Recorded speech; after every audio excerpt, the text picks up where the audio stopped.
Hello, and welcome back to Mead Hall Gaming. I'm your host, Jay, and today I am joined by... Oh. John. And Eliza.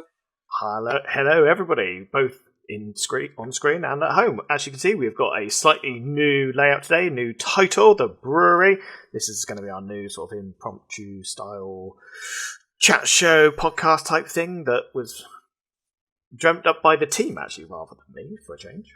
Yeah. Woo! This is what happens when we're left unsupervised. Yeah. Yes. And unsupervised it definitely felt when we were planning this.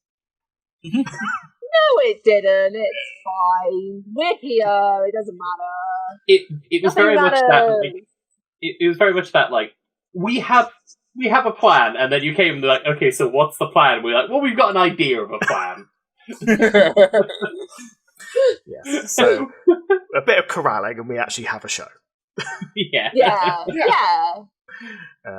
So speaking of which, this show was, inspired by my idea, I believe, in a team discussion. But you guys kind of put the presentation together, so to speak. So yeah.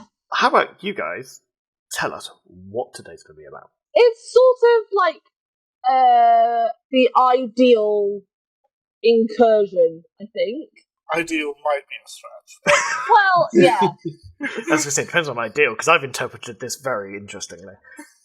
Yeah, our thing that we wanted to get out of this was sitting down and having a think with New Edition on the horizon of what would a good 1,000-point list for us be. This isn't a necessarily good 1,000-point list, but this is a good 1,000-point list for us specifically, with room to kind of tweak and grow. I'll say from my point of view, I was also focusing on fun. Me too. Believe it or not, so was mine. Yeah. Yep. But after I got rid of the first list that was just 2 Baneblades, because apparently I can't get that within 1,000 points, I actually sat down and thought about it. But yes, it was absolutely like it was going through from a very much a fun perspective, and I very specifically, and this will come up, but I was like, I am not going to look at any video about people's lists. I sat down and I was like, this is going to be a list that I'm going to make. Is it going to be good? Definitely not, but it's going to be fun. Yeah, like the way that I came up with this 1,000-point list is almost as if like it's almost like my dream list currently. So like if money or time was no object and I had like everything I needed in order to get it, buy it, paint it, build it, this is what it would be. That was how I pictured mine. And also it being fun as well, Eliza. I went fun and functional. So what I'm going to do is I'm going to condense all of that down into a synopsis of what's about to come. So essentially, the team was asked to create a list of their own desires in preparation for a potential theoretical list that we could make in 11th edition for our new armies. However, please keep in mind, these designs, these armies, are possibly going to be completely impractical. Could be just total fun and madness, and could be absolutely terrible in-game. However, they will look cool and have fun and a theme. So, with that being said, shall we go over and take a look at the first army, which I believe is L.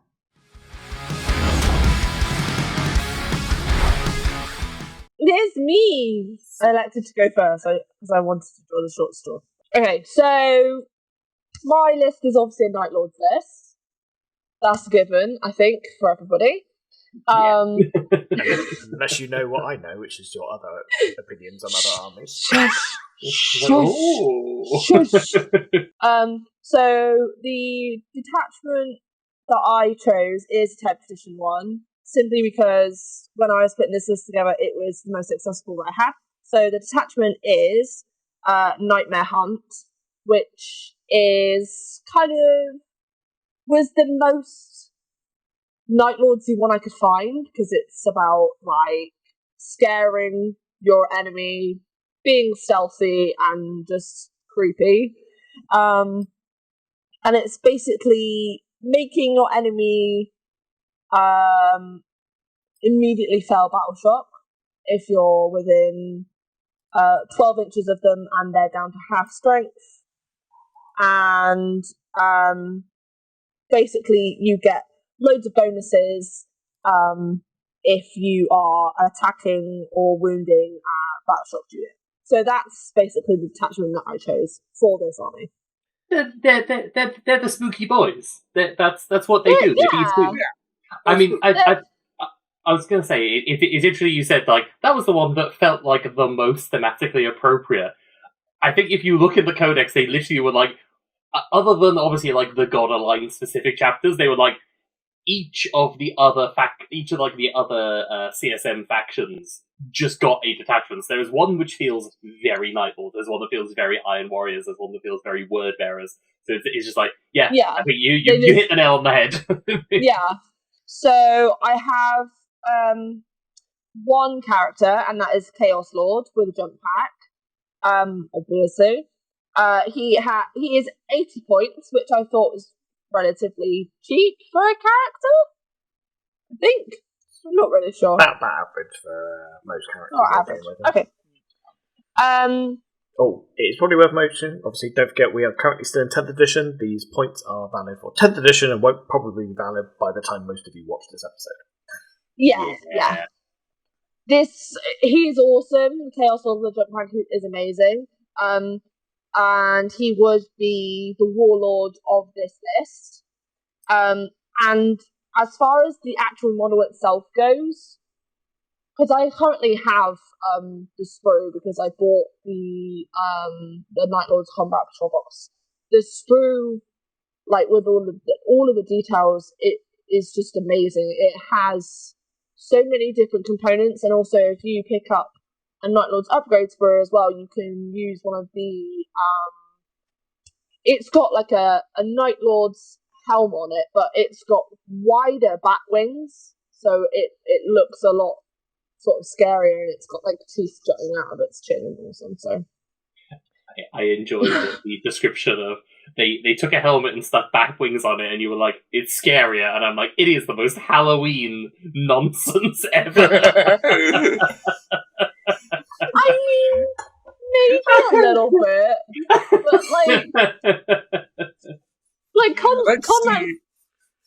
but let's see you say that to a Night Lord, John. Oh yeah. You get to say it once. And then never say anything ever again, yeah.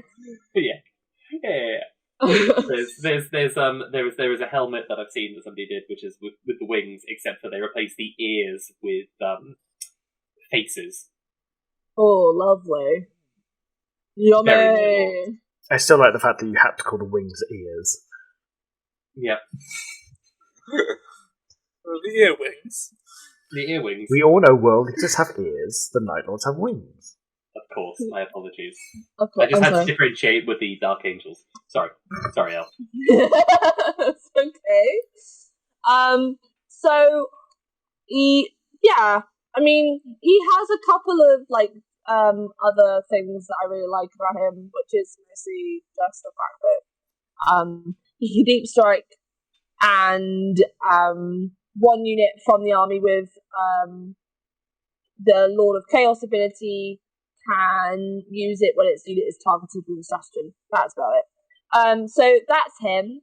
He is 27 pounds on his own, which for a character model I think is about normal. On the higher end of average, it's normally between 22 and 28, I think. Okay, yeah, so he's kind of... ones. Yeah.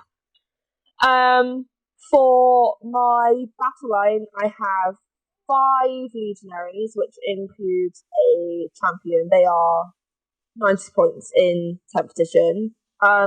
This would be like a shooty unit for this army.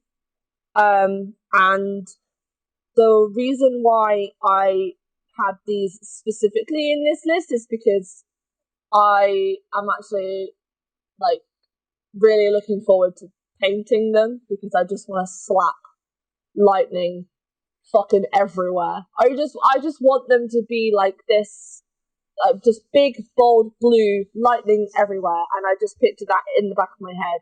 And also, their sprue is amazing, and I'm this close from actually finishing them. I've got one model left, like IRL, which is crazy to think about when we've only got like 2 weeks left for 11th edition, and I really need to get that sorted because there's so much to do with that.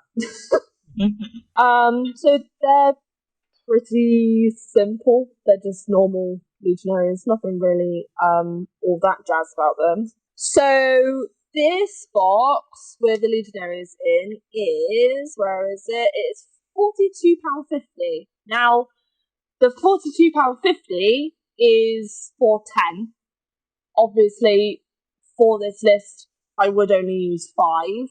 So there would be 5 left over, but I would like to think that if I was actually making this list, then I would just keep them to the side for when I would want to boost or upgrade this particular list, if that makes sense. Sorry, I just briefly enjoyed the implication in your wording there that the alternative is if you don't build them, you just have to throw away the rest of the sprue. I built 5, that's it, the rest goes in the bin. No! The furnace. You melt them down for sprue goo. Oh god. The most Most insane expensive Warhammer sprue. builder. That literally would just be like, Father, help! That would literally be that. No, that's just setting fire to money at that stage. Yeah. I also have some dedicated transports. So I have elected for 2 Chaos Rhinos at 75 points each, 10th edition, so it's 150 points for both of them. My idea, like, in my head, would be that one would be for transport, and one would possibly be for some kind of cannon fodder distraction kind of thing. That was kind of the idea I had in my head by having 2 of them. Knowing where this is going to go, that's probably not what you want to use them for. I am fascinated. Like, I was like, okay, so there's another unit that can go in there. And you're like, nope, it's a distraction rhino. I mean, There definitely is. There is, and they are coming up. But Okay. when I was first putting the list together, that was my kind of thinking. So yes, Jamie is right. I probably wouldn't do that. Can I just ask, did you, when you first did it and that was your thought, is that because you just know you have 2 rhinos, so you thought, oh, I'm going to use 2 rhinos?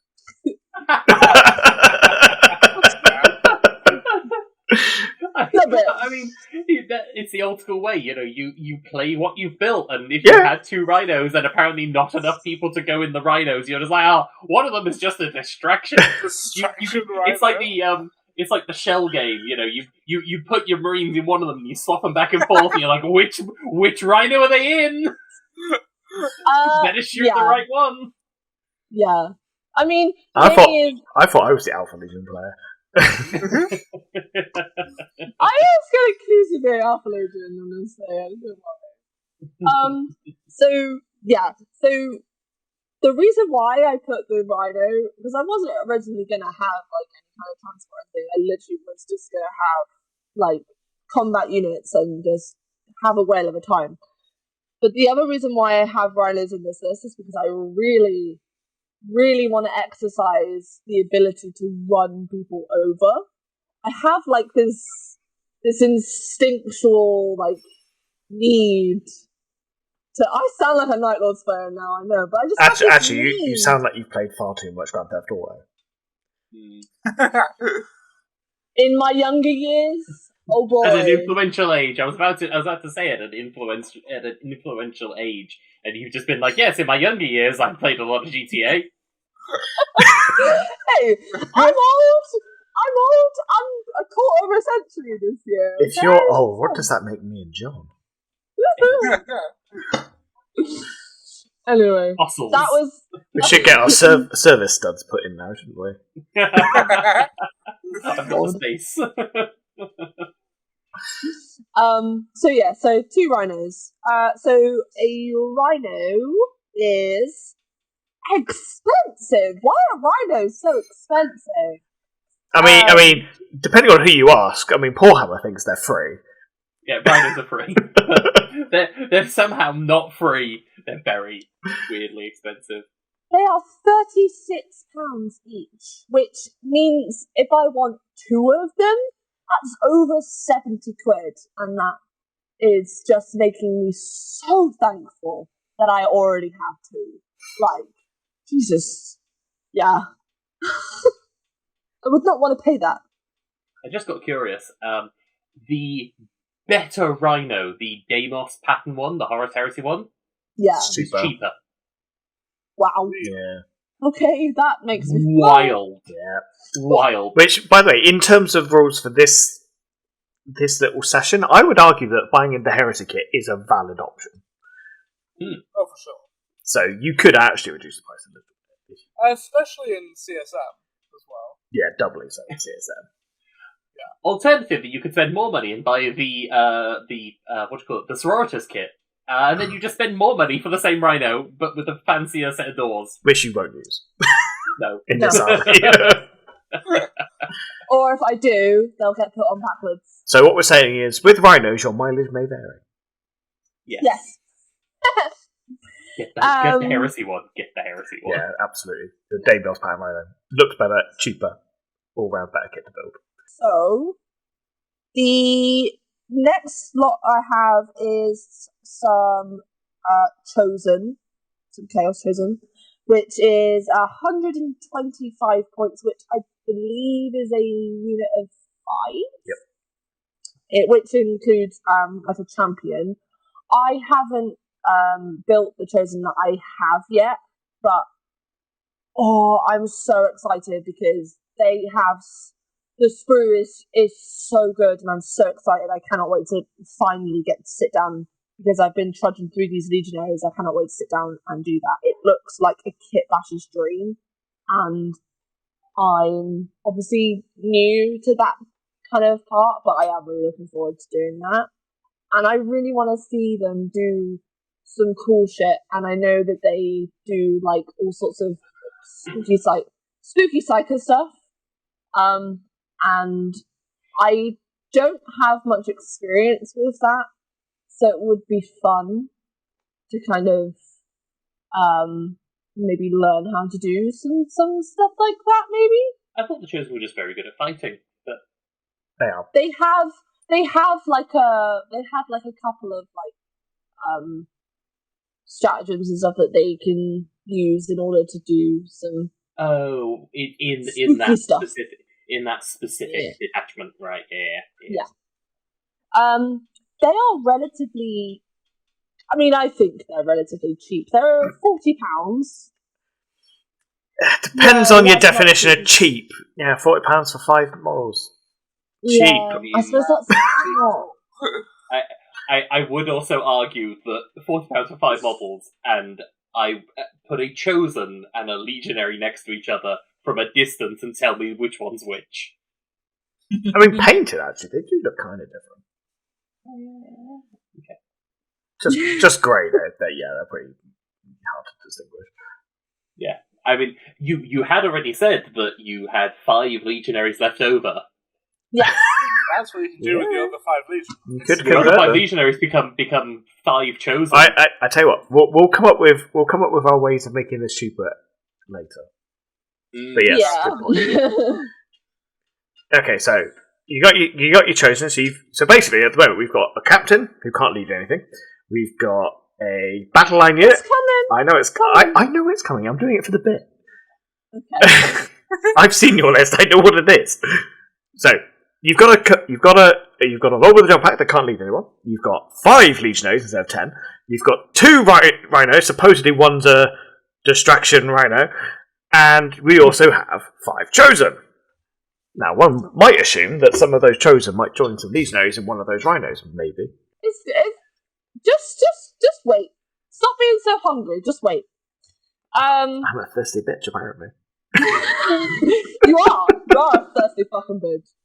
Oh, that's some bleeping's got to go on now, hasn't it? That's a sentence I didn't think I'd hear today. But you thought you'd hear it one day? Sorry, I'm just reading for the fact that I didn't realise that you could fit 12 people in a rhino. Yeah. Where? Where are they fitting? I mean, you can't fit 5 in there, let alone 11 or 12. You can fit maybe 2 Space Marines at a push. Yeah, maybe. I think they just get stacked like IKEA furniture. They fold up. Like the droids. Yeah. That's what Space Marines are, aren't they? Droids? Oh, sorry. No. Okay, so Take their armor on and off every time they enter and leave a rhino. Oh, it's like the Fallout. It's like Fallout when they just climb out of it. Yeah. So, we've got chosen. What's next? So, this next one, I'm probably going to get bullied for, because I know Jamie is bullied me for this, and I don't care, because I just want it. And that is the entire sole reason why it is in this army, because it is cool. It will be something to paint. Jesus.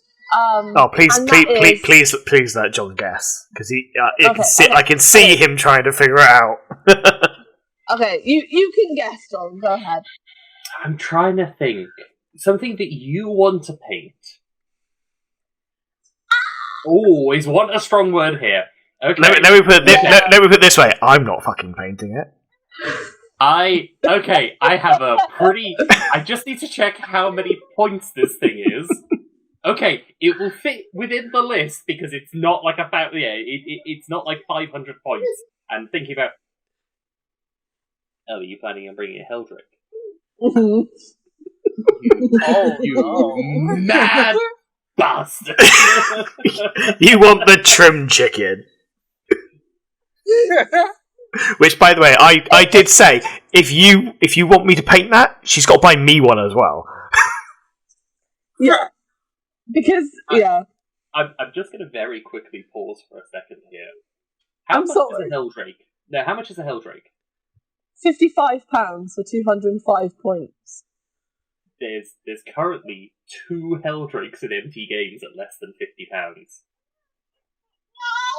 Okay, that's information I like. One is open and I believe has some parts built. The other one is completely sealed. Wow. Okay, that's okay. Hey, like I said, darling, you want me to paint them? You buy me one as well. Yeah, I can. I'm going back to work. I'm coming off maternity leave very soon, so you never know. I found in there somebody had dropped off a load of stuff. It was a defiler for 20 quid. The old one? The old one. I sent a picture to my mate at lunchtime, and by the time I got back there at the end of the day, it was gone. Wow. Yeah, that makes sense. I in retrospect, I should have just immediately bought it because there's just bits in there that you could use for stuff. That is true. It's a good bits kit. Gubbins bits. But I was like, I'll send a message to somebody, and then they didn't. They messaged me back, being like, oh yes, please, can you go? And I was like, yeah, I'll get it at the end of the day because I went there at lunch. And by the time I got back, it was gone. That's a shame. So, That is a shame. One trim chicken. The Helldrake, of course. Yes. Then we have the. How much is the Helldrake? The Helldrake is £55. £55. That's actually GW price. Right. That's actually cheaper than I thought it was. Yeah, Honestly, me yeah. too. It's a big model actually as well. Yeah. We have the Nemesis Claw next. Of course. Of course, duh. I literally have "of course, duh" written in my notebook. Also, that means you have enough models to put in both rhinos. Yes. The Nemesis Claw is 110 points, which seems pricey for the price. That's cheap. That's not too bad at all. £47. Is that 10 models or 5? 10. Surely it's not 110 points for 10 models. I looked it up and it said 110. Really? Sure. Yeah. That seems ludicrously cheap. Would you like me to double check? 190 points for the 10, Yeah. 110 points for the 5. Oh, okay. So then I just have the 5 Yeah. for 110 points. Yeah, So sorry to burst that bubble, but I was like, there's no way that's that cheap. no, it's fine. That was a mishap on my part. So yeah, so just 5 of the Nemesis Claw for them, which then would be my second shooty unit, more or less. And yes, Jamie, they would go in the other Rhino, okay? And then when they get out of the Rhino, then it becomes a destruction Rhino. Yeah, that's normal. That's what happens. Yeah. Then I think the obvious is going to come up now, which is I have a unit of Raptors, 5 of them. 110 points, which does include a champion, because you can't have Night Lords without Raptors. It just doesn't compute. It's just not happening. And then I found a very lovely little... Oh, hang on, I didn't do the price for the Raptors. I do apologise. Hang on. A box of Raptors... Oh, yeah, these are expensive. So a box of Raptors, $49.50.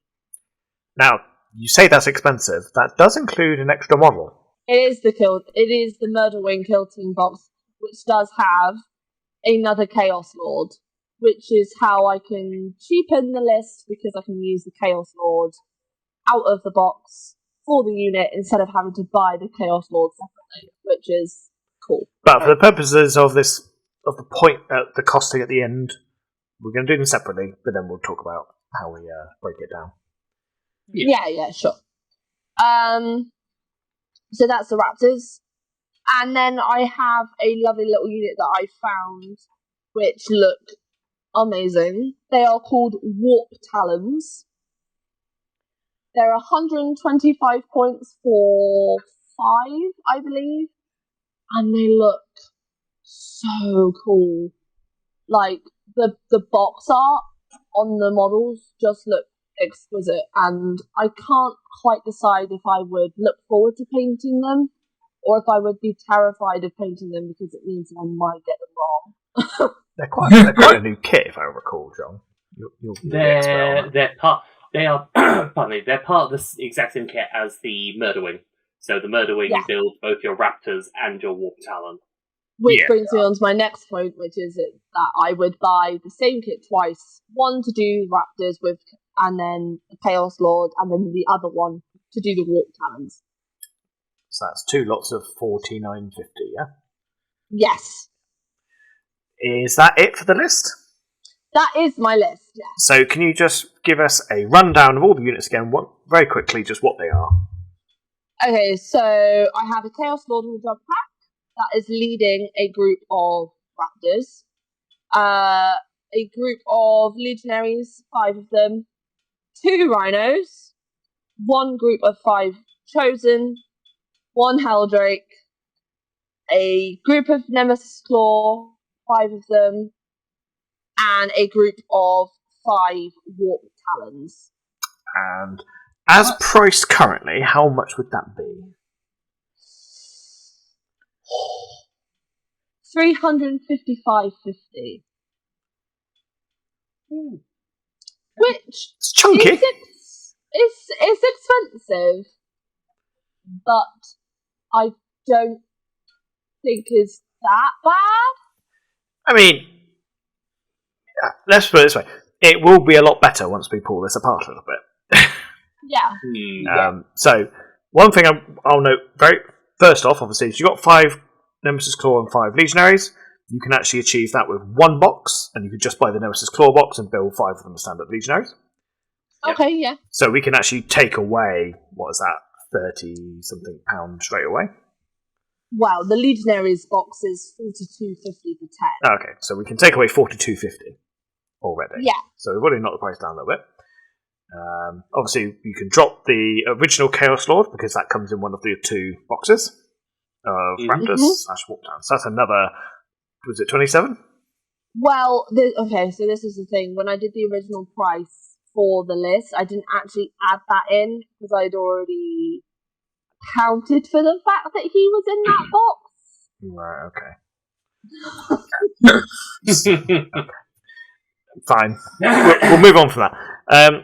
Now, is there any other ways we could... Obviously, beyond the obvious, which is going to buy from a LSG with a discount, is there any other ways we could potentially reduce the cost of this list? I can think of at least one other way, but I'll open the floor up because I've done the breakdown of a couple of things already.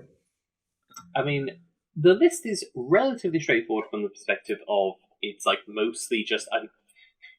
what a reductive statement this is going to come out as. It is just Chaos Space Marines in your Chaos Space Marines list. But, there's not a super huge amount of ones that need to be fancy other than your ones with jump packs and your ones without. So, I mean, you could potentially... My thought in terms of this, and it's because I was actually fairly looking at this today, is you buy one of the Horus Heresy jump assault, the assault marines, which is you get your ones then with jump packs, and they become your 2 respective forces of 5 that you need because you get 10 in a box, and then you just split those into 2 sets of 5 for your Warp Talons and your Raptors. Mm. Yeah. And then I'm thinking because if you could get the Night Lord's Combat Patrol, then you don't need to go and get the kill team, which gives you the extra Chaos Lord you don't need. Yeah, the only problem with that is the Night Lord's kill team. Limited run, isn't it? Yeah. That is an unfortunate one with that one. Yeah. I was very lucky to get it when I did. So yeah, so we can't rely on that. I do know they're kicking around here and there because obviously they're niche box. I'm telling you, by the time this goes out, there probably is still 1 or 2 kicking around somewhere, but we won't factor that into our ideology of cost. Reliable. But my statement, I think, I maintain my statement about the assault. Yeah, you could definitely convert a box of Heresy era assault marines. That would work. Especially for CSM. My counterpoint to that is tiny, but it is the fact that that kit. I mean, the Heresy kit is lovely, but that kill team kit is also stunning. Long term, I'd probably want one of those kill team kits and then just take whatever spares are left to convert a Heresy kit. So you'd actually end up with quite a lot then, but that's obviously more long term, not within the 1,000-point context of this discussion. Yeah. I think the issue with trying to do both Raptors and Warp Talons, though, is you would be buying 2 of those kits, and you'd end up in the current market, and you'd end up with an extra jump pack Lord. Yes. Which isn't a problem for a long-term thing, but it just in the sense of like cutting costs. My other thought, which is far less serious, is the cheapest way to save money is instead of taking a Helldrake, just go and get like a Halloween bat and use that instead of the Helldrake. And then you wouldn't have to paint all the trim either. That is true. Yeah. But we don't condone that. Like a big Halloween rubber bat that you just flap across, and that's your Helldrake.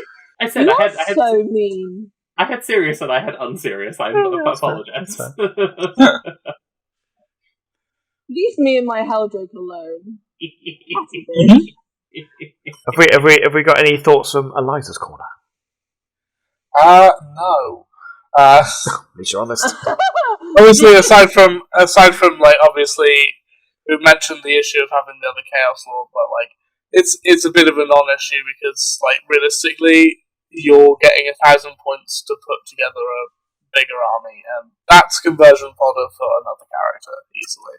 I think there is potential here, but you would have to adjust the list, and the points might not work out, and probably won't. But borrowing from John's idea is, I would still buy 2 kill team kits, But I would trade out the Helldrake for a Heresy Marine box, and then take all the spares from the 2 kill team kits and make another unit of jump pack troops. So you'd have a 10-man Raptor squad and a 10-man Warp Talon squad, and 2 characters to lead them. That sounds scary. Now, whether that would work out in points, I'm not 100% sure, but I can imagine it's probably getting up there with, 2 entire extra 5-man units, essentially, or 2. Yeah, sounds about right that it would balance out. So that potentially is a way. Obviously, swapping out the 40k rhinos for the Damios rhinos is another way to reduce costs there as well. So I think there's a couple of ways you could go about doing it. Yeah. Cool.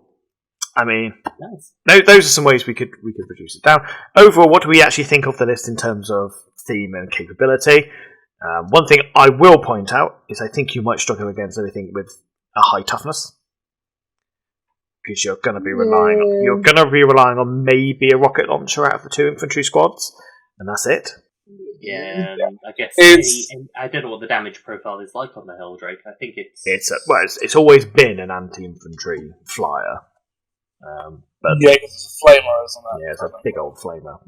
Highest thing is strength 8. Yeah, so that's not going to touch even a rhino.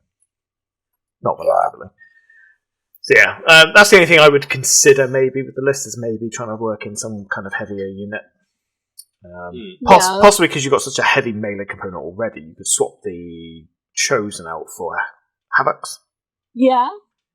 Because you've already got a lot of melee punch in the infantry. So and the Havocs shoot good, and they have very good guns. Yeah, they would be filthy good. They have actually, and they actually look really cool as well. I was looking at the Havocs again. I was like, yeah, because they got the little stabilizer feet, which I like. Like the stabilizer feet, I really like. It might have been a Warhammer that I was watching recently that brought this up. They have the vibe of the guy who's walked up and ripped the gun off of something, and it's just like, this was a mounted gun? No, I will carry it. The Halo effect. The Halo effect, yes. Yeah. Any further thoughts from anybody? It's going to be a good list for objective capturing. Yeah. Because there's a lot of fast, there's a lot of high OC units. Yeah, they are quite some of them are quite high. Yeah, I don't know the particular intricacies of what there is in that list. Whether there is anything that particularly keys off of Battle Shock. I don't know if there's anything that synergizes particularly well with Battle Shock in CSM in general. I don't know all the data sheets in and out. I don't think most of them are natively built for it at all. I don't think. Unless the Raptors or the Warp Talons are, but those are 2 data sheets I'm not really familiar with. I mean, the detachment rule itself makes your enemy do Battle Shock anyway. Yeah, it's just like if there's anything worked better with something being in Battle Shock. I think it's cool. Is there anything else that I would particularly think about in terms of swapping out? I think you're right in terms of the upper killy end. You could go the other way in terms of trying to punch up on stuff with, potentially Terminators in there as well. Potentially swapping out one of the squads of either the Raptors or the Warp Talons for a squad of Terminators, and then that still gets you the deep strike, but with something with a bit more punch behind it. Yeah, I did think about at one point putting Terminators in instead of the Chosen, actually. Mm-hmm. At one point. They serve a very similar thing. However, the thing that what I was going to say is, the thing that really tips it for me for the Chosen is it's not the same. It's the 3 wounds, and that 3 wounds at threshold for the number of points they are is kind of nuts. Yeah, it is very good.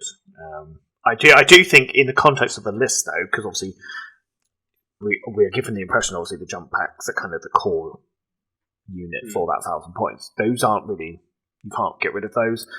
I think the Chosen are probably the unit that you could drop to replace with something else realistically. Yeah. Or potentially the Helldrake, but I also know the Helldrake is something you just want, so in this particular instance, probably not. But another person might look at this list and say, well, actually, do I really want the Trim Chicken? In which case, you've got a bit of play there. it's a very fly list. It's almost a shame that there isn't like a. Well, I mean, there are if you go with stuff in Legends of flyers that you could potentially use for your transportation purposes, but Yeah, I think they start to get pretty pricey. Oh yes. I was gonna look into seeing if I can get a flyer, but I couldn't find one that I really liked. Yeah, couldn't find one that I liked. I was like, how many points is a fire reactor? And they're like, that's quite a few points. Yeah, you want the Storm Eagle gunship, by the way. The Storm Eagle, that is the one I want, of course. Why would they have them in any way, shape, or form in an easy to remember set of that's technically less points. Let's just hope that one day they get a plastic kit for the Heresy. We can but pray. We can. One day it will happen, I believe it. I mean, that's because very specifically you want it. Yes. I'm not going to deny that. No, I didn't expect you to either. Okay, so that is our 1,000 point Night Lord list. Let us progress on to the next list. We are going to John.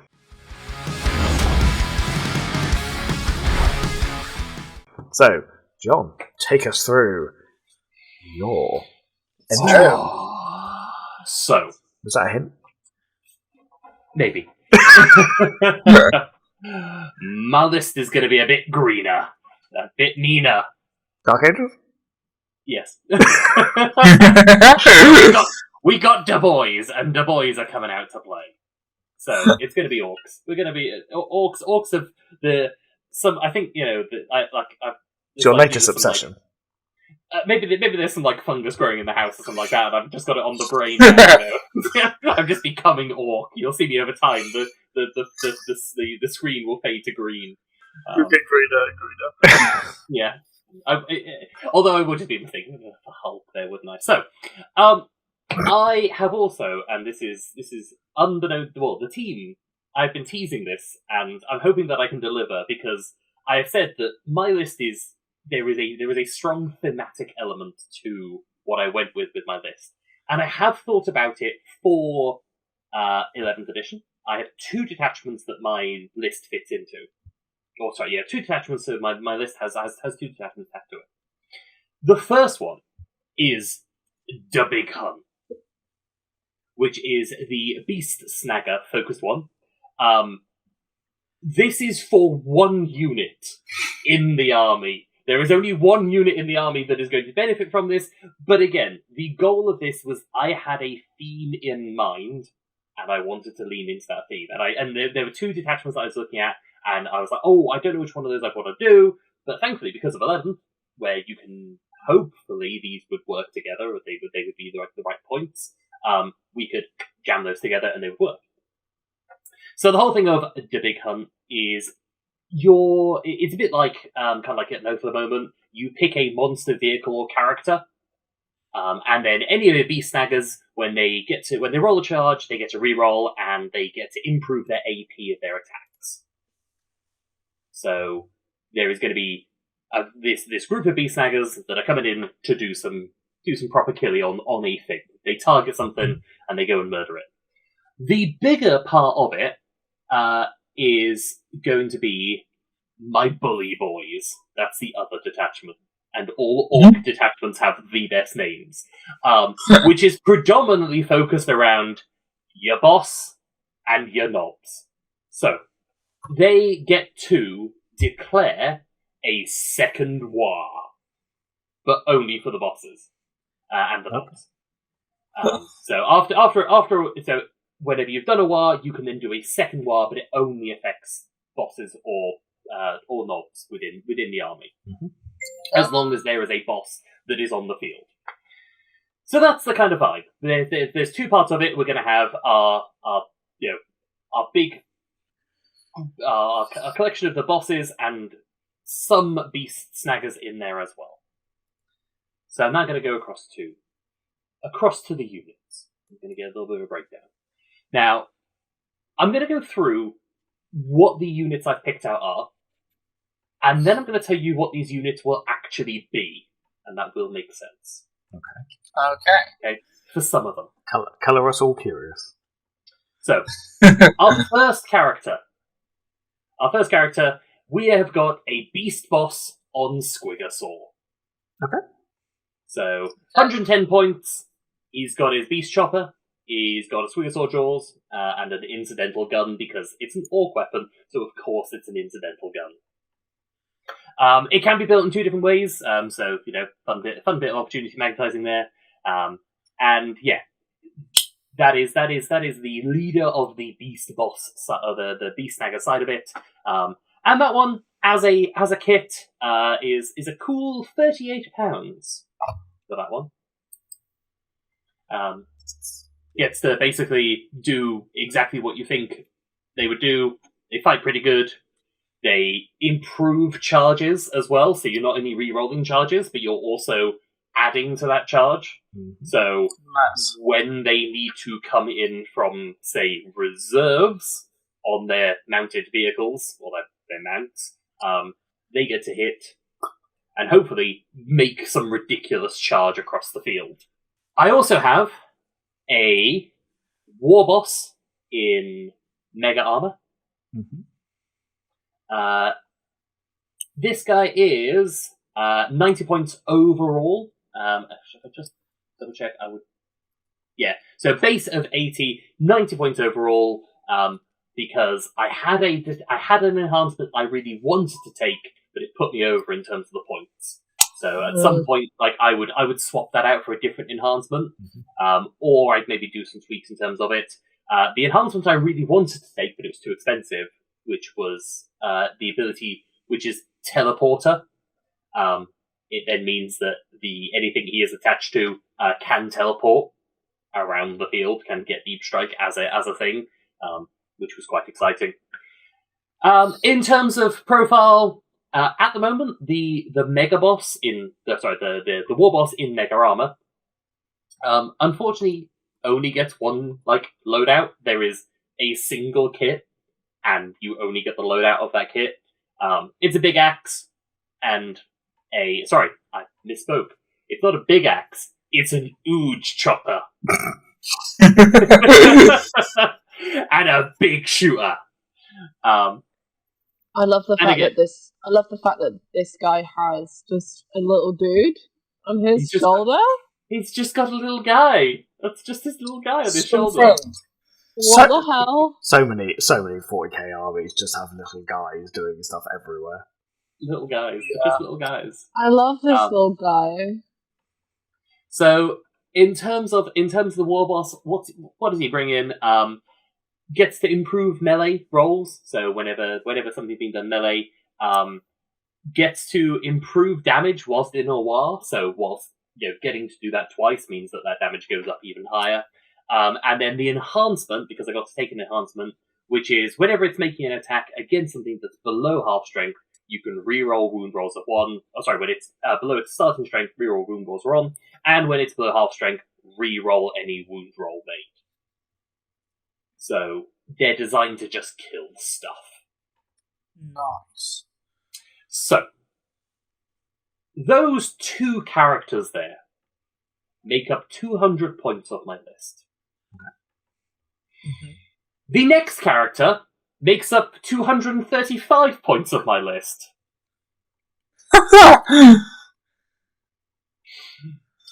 Because it's none other than Gazgul Mag-Uruk Thraka. Big Green himself. Needs no introduction. I was so hoping you were going to say that, honestly. You've made my day. No introduction. Gazgul is here.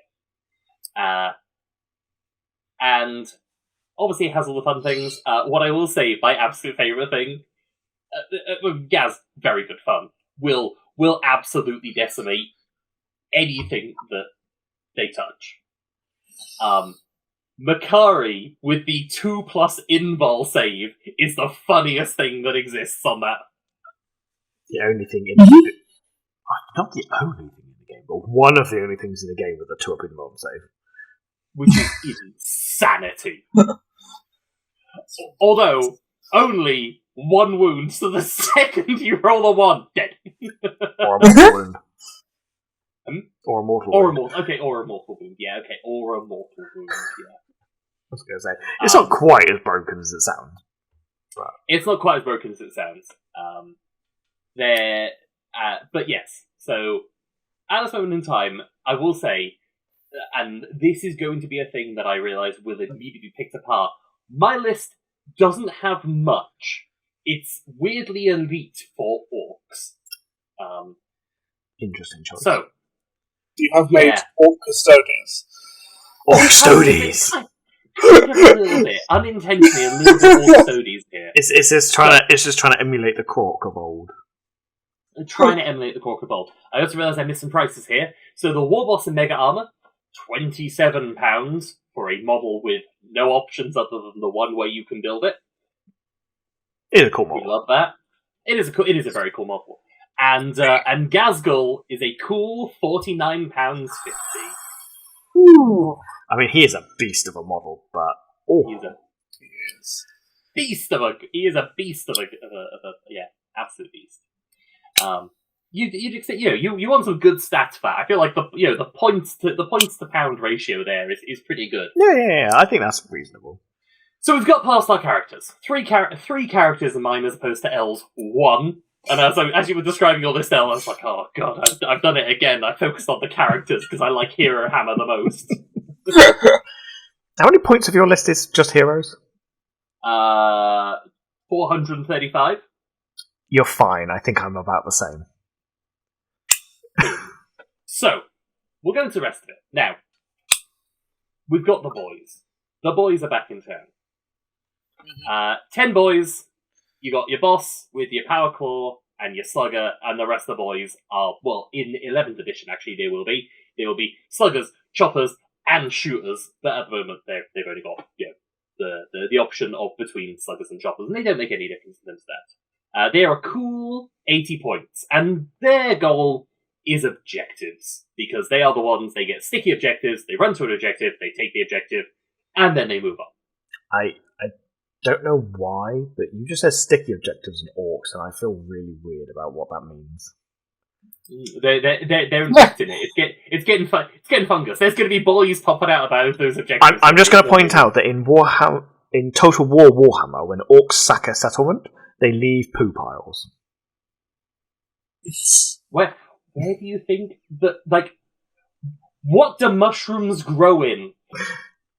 Yeah, so what you're saying is your orcs are just running around the board defecating on all the objectives. You know what? No. Because there's going to be a thematic thing that we're going to say they're doing.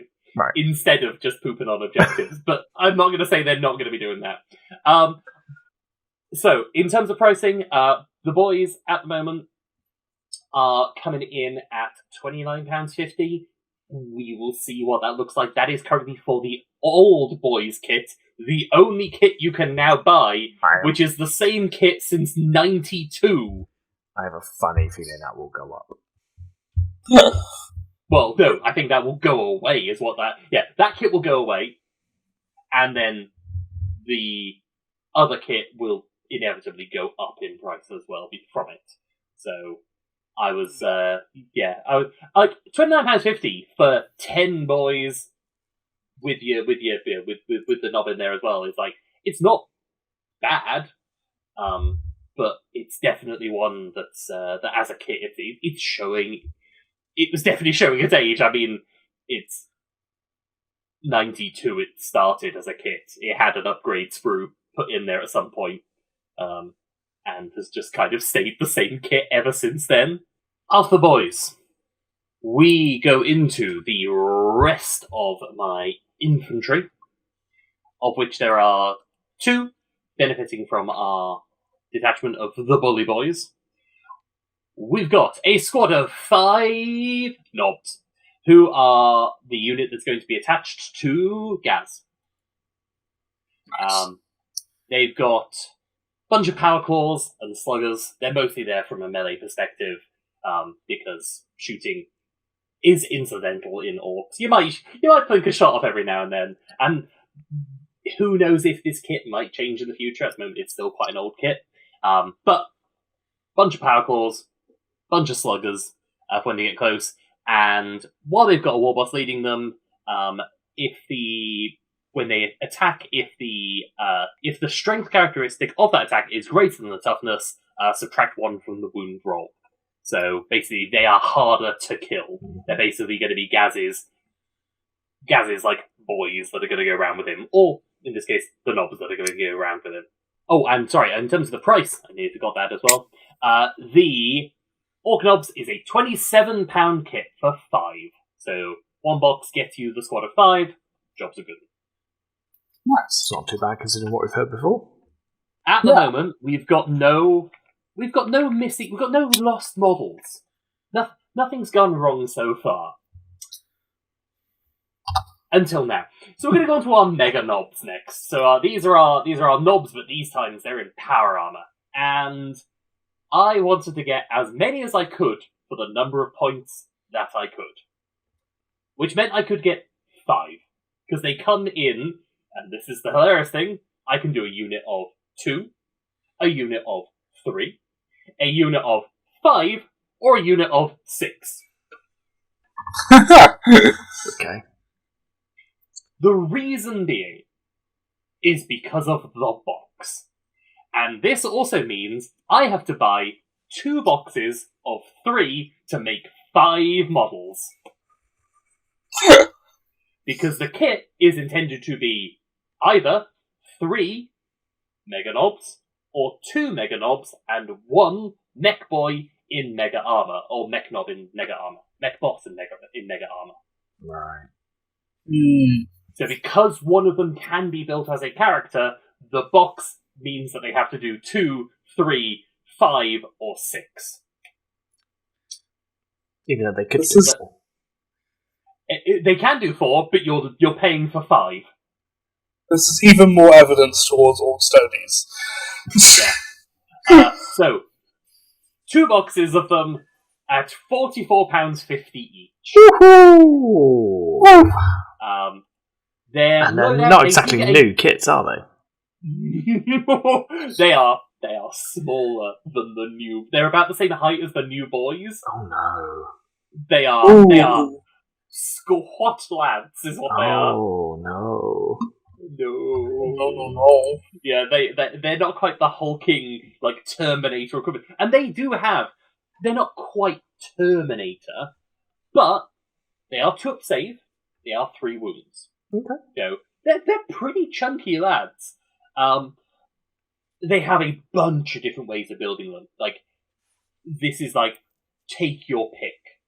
You can either outload them with a combi weapon, which is what I've gone for. So I've got 1 combi weapon on one arm, and on the other arm is a kill saw. Now, we're all familiar with her. This is why I'm going to get briefly into the stats for a second here, because I didn't realise the stats. Now, Power Fist, Power Claw, you're expecting the same thing. Strength of those? 8 on average. Yeah? Okay, so a strength of a Power Claw is 9. Okay.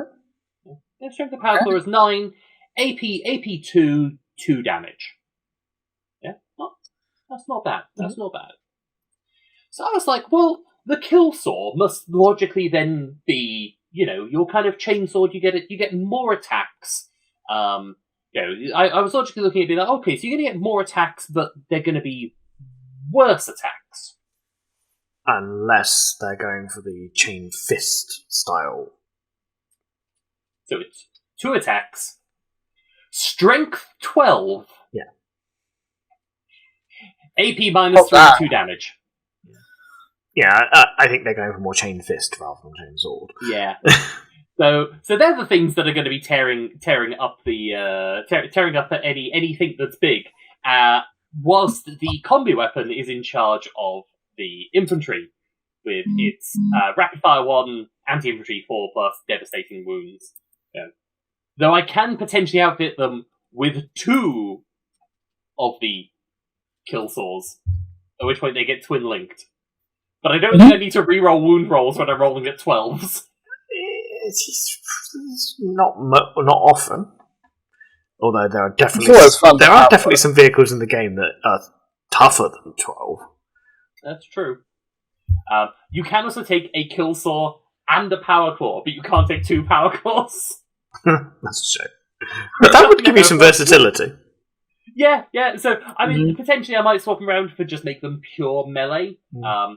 If I could have got them where I could guarantee, like, I had the teleporty, I'd have given them that teleporter ability, and then they could have deep strike, and then just been absolute melee monsters. They've got some guns, so they can do some shooting on the way in, and then get. I mean, let's be fair, they're orcs. Do we really care about shooting?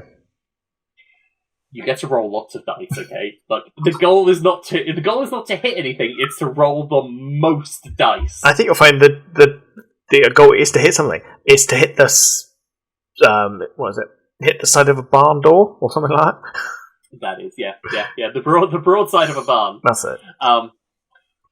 So that's our punchy. We've got our mega knobs being led by the war boss in mega armor, and the knobs being led by Gaz. Okay. I feel like we're still missing stuff. Next up, we've got the Squig Hog Boys. The Squig Hog Boys. It's a very fun unit. I know cavalry in 40k is technically stupid, but I love it. These are where the big hunt comes in, because these guys are going to be attached to that beast boss on Squigosaur, and he's got his Squig Hog Boys riding with him. And my intention for these guys is very much they stay in reserve and they come on, which from like turn 3 onwards from the sides. They get that massive charge with all the bonuses and just strike whatever they need to, or they end up on a objective that I need them to go to. In terms of their, in terms of the profile, they're kind of what you would expect. They're quick, they're relatively killy, but they ignore any modifiers in terms of movement and any advances or charge. So they're like if they get potentially struck by something that reduces their movement, they just ignore it. They just get to run through it. Cool. So they're kind of the pocket missile. I'm going to throw them out when I need them to be thrown out. They also get access to a bomb squig, which is very funny as well. Mm-hmm. In terms of that, you just get to when it ends normal move. If you do select something within 12 inches, and then on a 3+, D3 mortal wounds. Mm-hmm. Just try and blow something up. Nice. Yeah, that's it. And then, in terms of them, as a kit, they are one that does come in a combat patrol. They are a £42.50 kit on their own. You get hold on, because it's not a knob when it's in that one. It's a knob on a smasher squig, and 3 Squig Hog Boys. Okay, so you get 4 models in a kit. That's not too bad. And a bomb squig, so technically it counts as 5 models if you look at GW's website. It still counts as 1. Little guys always count as 1. Little guys always count as 1. And then, lastly, but this is just because of the way that the app works, and this is the least exciting part of it, I have a truck for my boys to get in, to ride around. £36 for an orc truck. Orc vehicles, £36. In fairness, orc vehicles age well, because they're well aged. Yeah. Yeah. As I was chatting to some people, and I was like, the best part of orc kit bashing is if you took a model, covered it in glue, and dunked it into a bits box, it would look good. It is true. Yeah. That's how you kit bash with orcs. It's just bits stuck together until it looks like something. But to be fair, you don't even necessarily need a bits box. Just like enough plastic art, cut vaguely orky. You don't. Sometimes you don't even need glue. Yeah. Just hammer it in.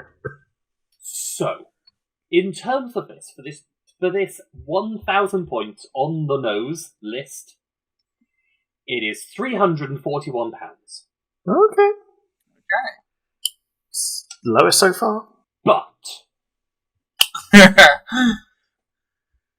there isn't really a theme that's come out in this list. I've not really hit like the thematic side of it.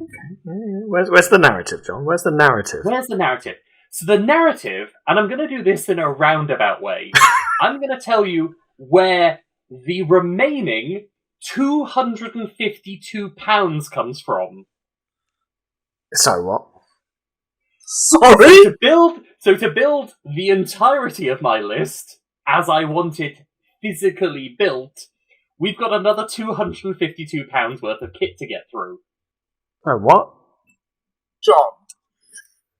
There are no more points. These are just parts. Oh, because... Oh, no. Yeah. Oh, no. What are you doing?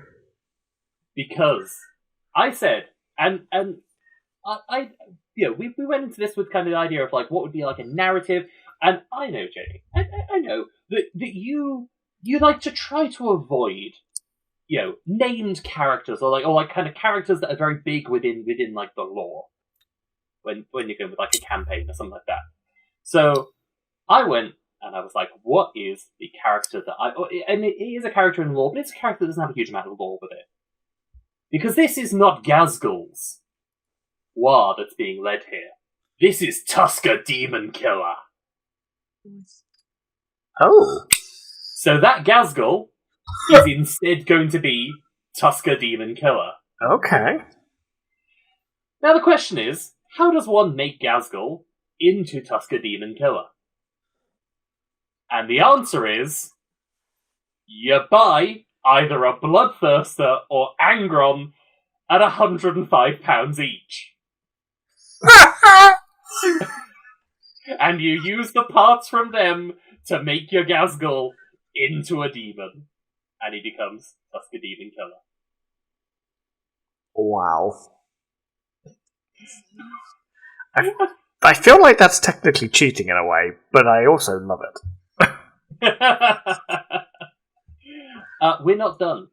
We're not done. Because that's only £105. I said there was more coming. Yeah. Of course, yes. So, the next part is... And this was actually almost the first part of this. Because the first part of this was the big hunt. There's a bunch of squigosaurs. But they're not going to be squigosaurs. Or squighogs. They're going to be juggernauts. Because as these mad boys left the warp, they took some presents with them.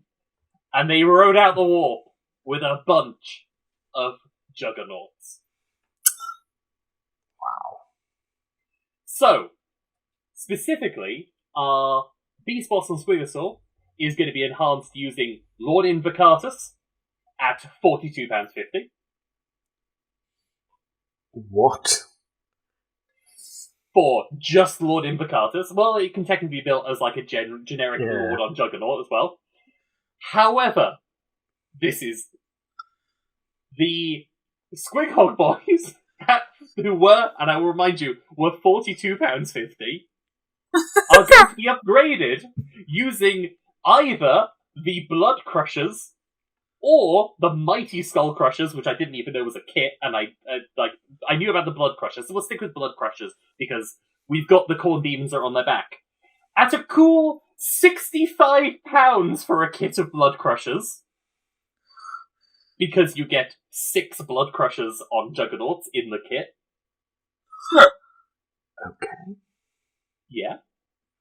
And then lastly, just to round it out, because, you want to get some, corny parts in there, we've got the Blood Reavers kit from AOS. That's a cool £40 to add into the bits box of parts that are very corny and get to be added onto our boys in various ways, shapes and forms, to enhance them to make them more of a corn force.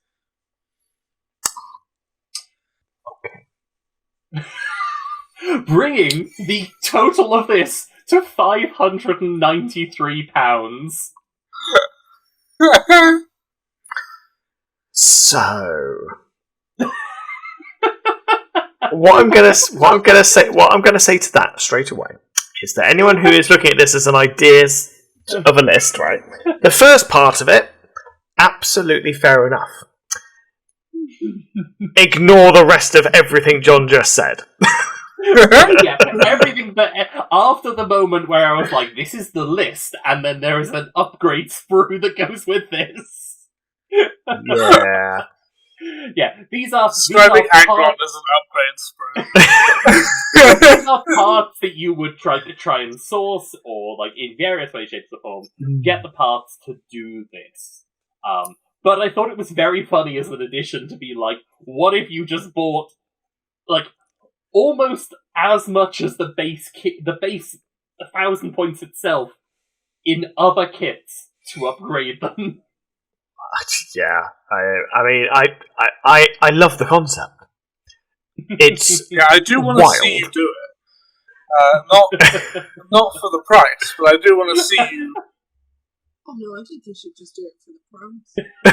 Yeah, drop a cool fight. Like, I think the funniest bit was, specifically, I wanted, like, a big corn axe. I was like, well, the biggest corn axes are either on the Bloodthirster or Angron, and I foolishly thought the Bloodthirster might be cheaper. But no, they're almost the same price. There's a saving of 50p between your Bloodthirster or your Angron, so it's your, I don't even have words. Yeah. Should we wind it back to the actual list? Yeah, I think we have to, because that's insanity. Yeah. I am one for kit bashing, but that would be insanity. So the theme that I didn't actually get to at the beginning is that it is Tusker Demon Killer rides out of the warp with his collection of stuff that he's now stolen from Khorne to go and cause havoc back in real space. Boys on Juggernauts, Tusker leading the force. There was other ways that I potentially thought about it. Oh, I was also going to swap out Makari for like a chained bloodletter holding it instead. And just the idea being is that whenever he's about to get shot, he just holds the bloodletter up in front to just take the shots. Yeah, that was the vibe. That was the theme. So the list was Gaz, Beast Boss and Squigosaur, leading a squad of Squighog boys. Then Warboss in Mega Armor, leading a squad of Mega Knobs. 5 Mega Knobs. Gaz has a squad of Knobs, and there is a group of boys in a truck. So realistically, it ends up being 4 workable units around the field. But potentially you could split like Gaz and Knobs up, and then you get 5 workable units around the field. Okay. I mean, it's quite contained. Yeah, You might struggle with ball control a little bit. But I mean, other than that, I mean, you've got like your basic principles. You've got something that can deal with pretty much everything somewhere. Somewhere. Yeah, ball control might be a bit of an issue. Range will be an issue. Yeah. Range is definitely going to be an issue. So you definitely have to play around that. But that's not necessarily a big problem. There are plenty of armies that have to deal with that. And 11th edition does seem to have some nice mechanics that will work for getting into melee range. Yeah. I'd be willing to bet some of the units you've selected are going to go up in points. Probably. So this probably won't be a 1,000-point list by the time 11th officially rolls out. But no, probably not.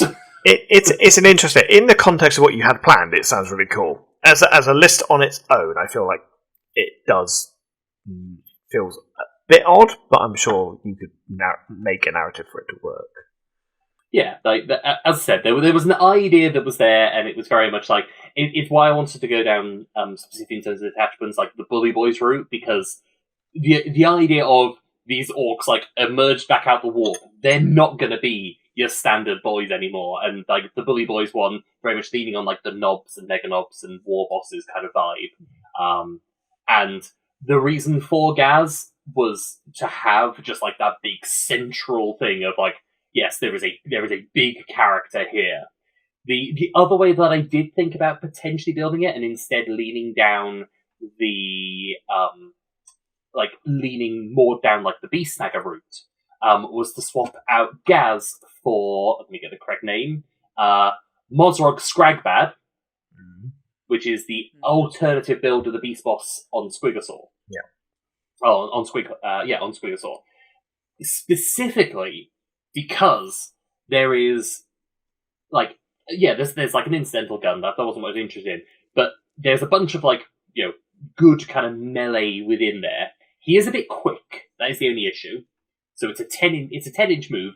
Toughness 8, 8 wounds, and is on the same size base. It's only on an 80 mil round base for that one, which is the same size as Gaz. But it was specifically because there are 2 abilities in there. The Bigger Day is, which is around killing monsters and vehicles. So specifically when you target something big, which felt very thematic with somebody who's been hunting demons. Mm-hmm. And the other one is One Last Kill, which is when they're leading a unit, each time a model in that unit is destroyed by melee, so including themselves, if it is not force, roll a d6. On a 4, don't remove it, it gets to fight again. So just like this idea of they always get that last hit in before they get taken out. The only problem is that it'd be a bit weird to have like your Tusker Demon Killer and then they could only lead Squig Hog Boys.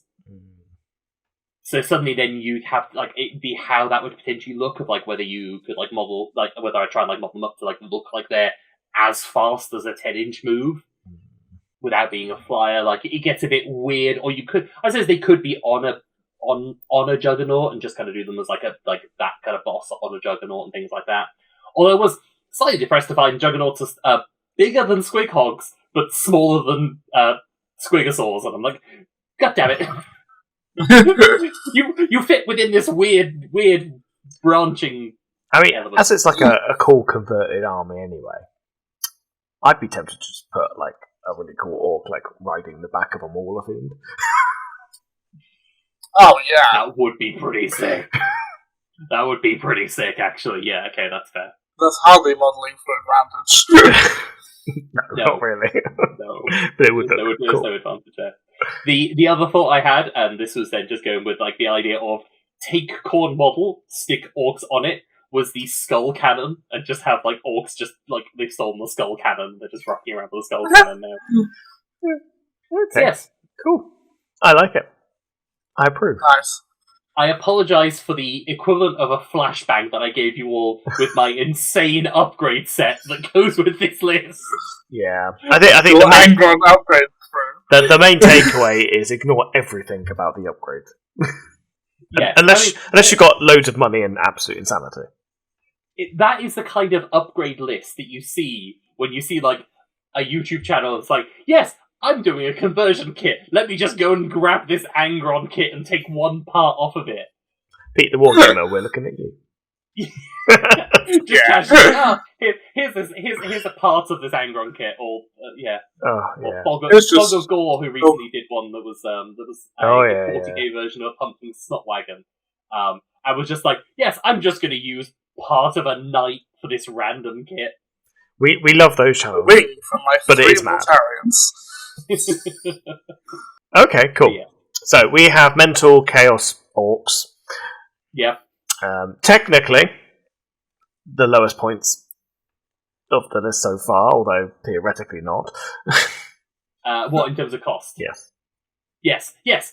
On paper, it is a cool £341 for this list, which I thought isn't bad for 1,000 points. No, that's not terrible. That's not too bad. Not GW prices, that's not too bad. Okay, so, shall we move on to our next army?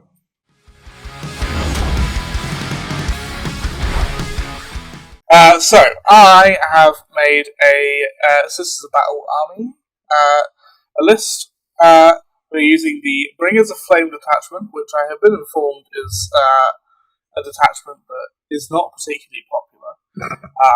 Why? The best possible option. Is it bad in game or is it too good in game? Well, I think the general consensus is not great, but it gives everything across the board assault, and at 6-inch range, everything that is melter, bolter, or flamer gets +1 to its strength. And for the list I put together, it seemed to work. Okay. I suppose we should hear you out on this list, I suppose. Yeah.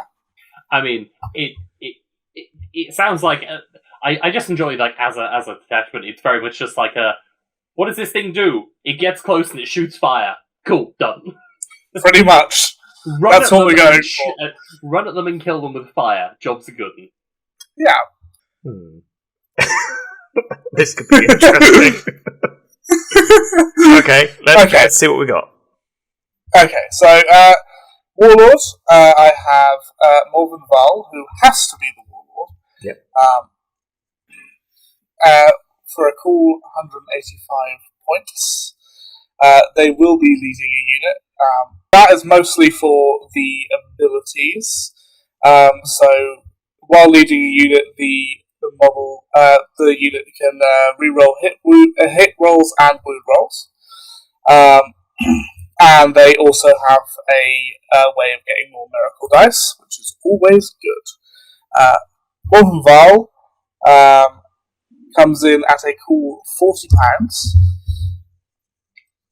It's a stunning model. I have built it. It is Yes, amazing model.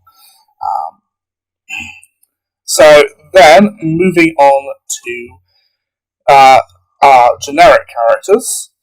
So I've got one Hospitalier there for 60 points. And they are mostly to... So the generic characters are very versatile in that pretty much all of the units I've included, bar one, can be sort of attached to the different characters and gain benefit from their abilities. So the Hospitalier is making things more survivable across the board, and I believe also brings models back. And the Hospitalier is £27. That's a lot of money for a very small model. In both stature and points. Well, despite being the same size physically as every other Sisters character that's not in a vehicle, Hospitalier is on a 50mm base because they just really had to get the dying sister on there. I was going to say, you're paying for the extra sister, aren't you? Yeah, basically. It's 2 models. Extra large base, extra pounds. So then we have the Magifier coming in at 65 points. They are a miracle dice generator, and they also give the unit they're attached to a 2-up save and a 4-up invulnerable save. And also one of the most it's just I love that model. It's such a cool model. Yeah, it's really cool. It is the most top-heavy model in all of 40k. But there are not many models in the Sisters range that aren't stunning, in fairness. That's very true. I feel like it's absolutely the model of you go to somebody and be like, how ridiculous is 40k, and you show them the Magifier and you're like, yeah, that stone, that cathedral decoration they're holding on the end of a stick. Yeah, one. There's 2, I think, from Sisters that you could do, and that's the Exorcist tank as well. It's just the organ artillery. The Exorcist tank is also the most 40k thing that you could possibly get. Also, organ artillery is also a word that the Tyranids use. That is true. Different vibes. Death Guard as well. I feel like Death Guard might do that one. Yeah. No, yeah. Because that's a skull cannon. I was going to say that's not an organ. That's I guess bones to a certain degree are organs. Maybe. Yeah. There's a lot of organ guns in 40k. Let's put it like that. There is. So the Magifier is £20 and 50 pence. That still feels expensive for what that is. Yeah. It's a lovely kit, but it's when you compare it to the Hospitalier and you're like, that's not so bad suddenly. Yeah, it's the fact that almost all the characters can just be made out of regular battle sisters. There's not that much difference. Yeah. So then, moving on to battle line. And there is only one choice for sisters, which is battle sisters. So I've got 2 lots of 10 there, coming in at 105 points each. Going for a nice core, though. That's what I like to see, a nice core of battle line. Yeah. And obviously, no brainer, you've got to go with special and heavy weapons on them. And the special and heavy weapons on both of them are multi-melters and melter-gun. I wonder why. I thought it might have been flamers, but you know. Now, see, I did want to make something that is fire, but is also viable. Does the Sister Superior also get the Inferno pistol, just so you can like really stack up the all of the melter? You know, I did originally put plasma, but I think that was just going with what I've got, what I've got made. So yeah, I think probably Inferno pistol makes the most sense. That would be the most thematic, wouldn't it? Yeah. And they also have the Simulacrum Imperialis thing, which is more generating miracle dice. Okay, so lots of miracles and lots of belter. Yeah, because the thing is, I want my melters to hit, which means I need lots of miracle dice. That's perfectly reasonable. That's a fair assessment of that one, actually. I can't fault that logic, yeah? Yeah. So then, moving into other data sheets, got 5 Celestron Sacrosants, which are the ones with the halberds and the shields. I think they are. I mean, they're one of my favourite models. I think I would run them with the Hospitalia, so that they're just like a tough block to move. As tough as and they're and they're nasty when they get into melee. They are. Oh, I didn't price the Battle Sisters. Nope. The Battle Sisters are £40 each. You've got 2 lots, haven't you? Each. Yeah. So that's £80 in battle line. £80 in battle line, yeah. So the Sacrosants are 70 points. And in terms of money, they are £40 for the 5. That's very expensive. This is the prevailing problem with sisters. They look gorgeous, but you're not getting a lot of plastic for your money. Yeah, they are.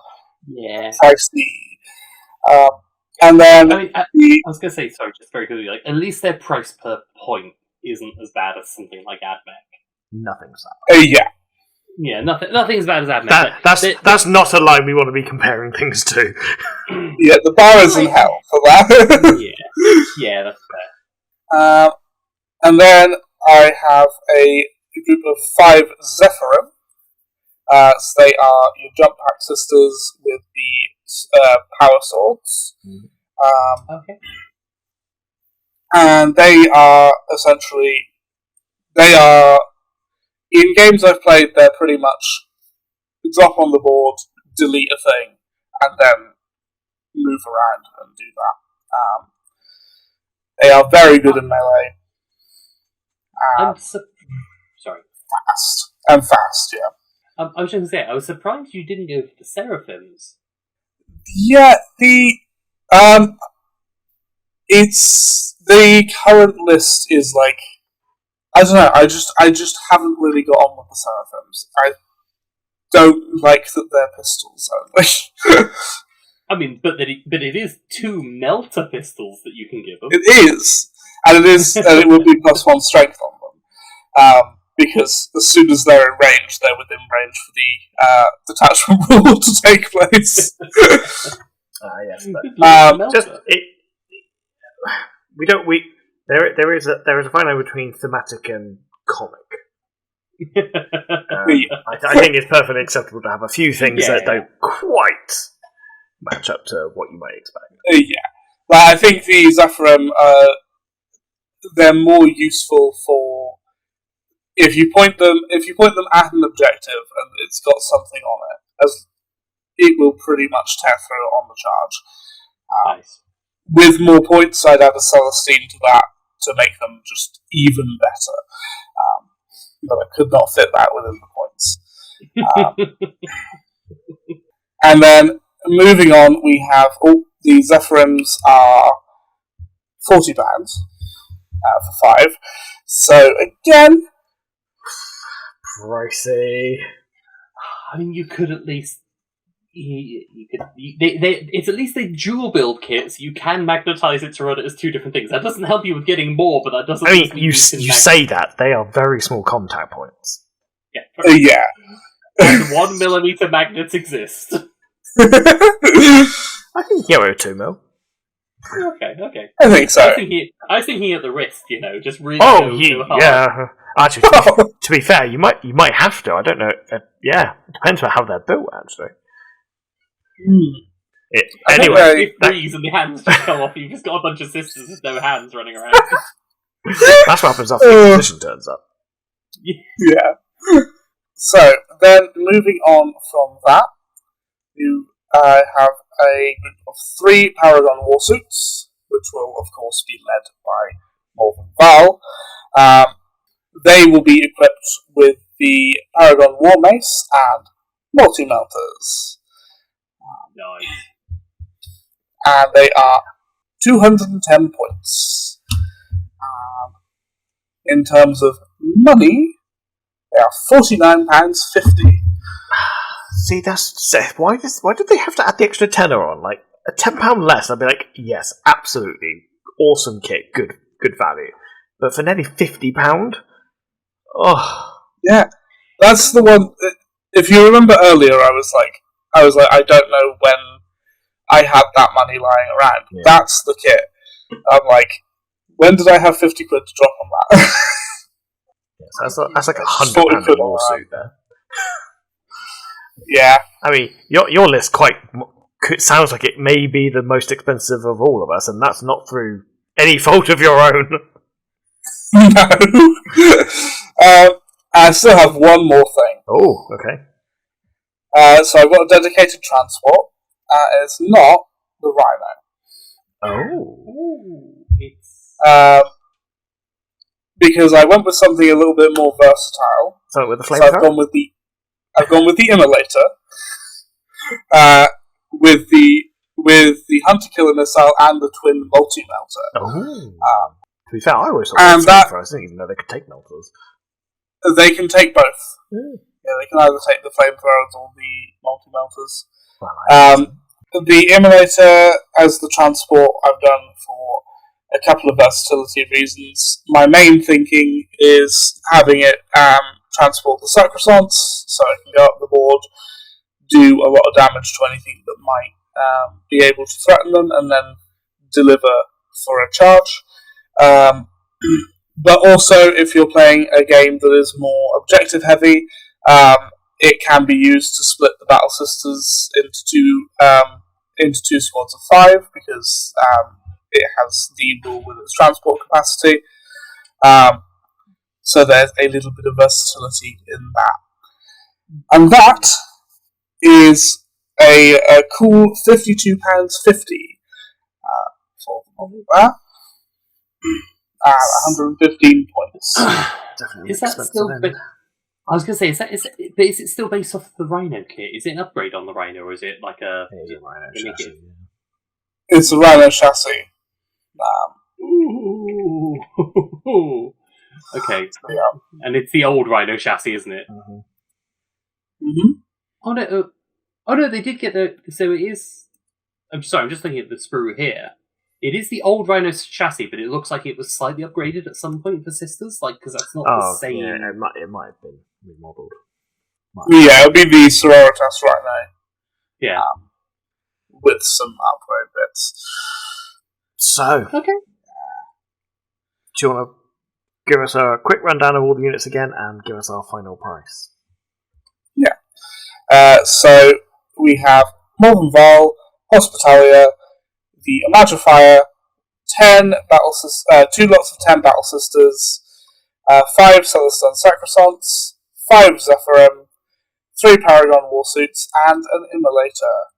And all of that will cost you £349.50. So it's how much?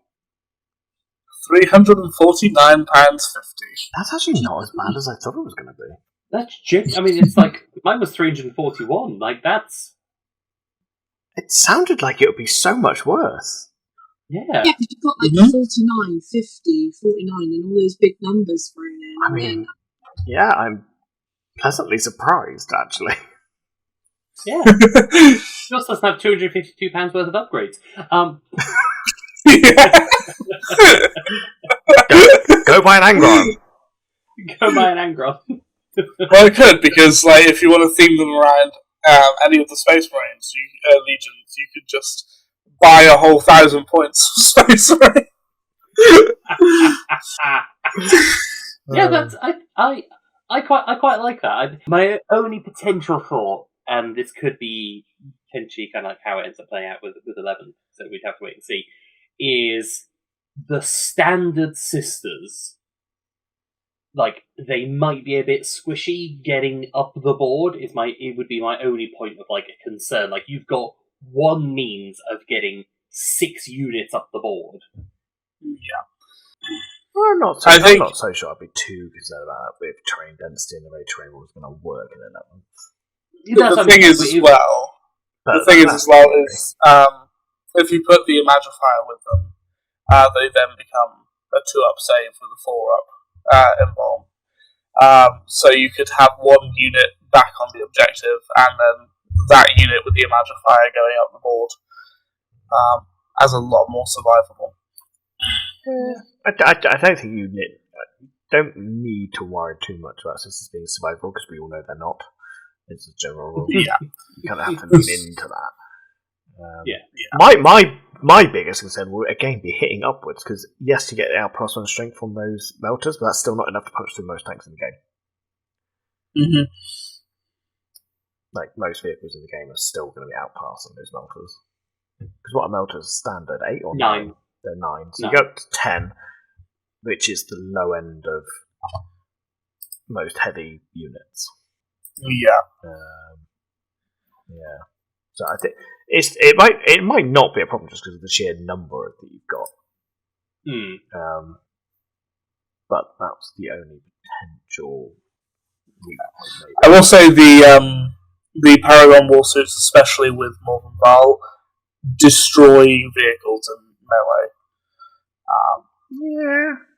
And they also have they're not that far. They also have the add 1 to hit and wound rolls against monster and vehicles.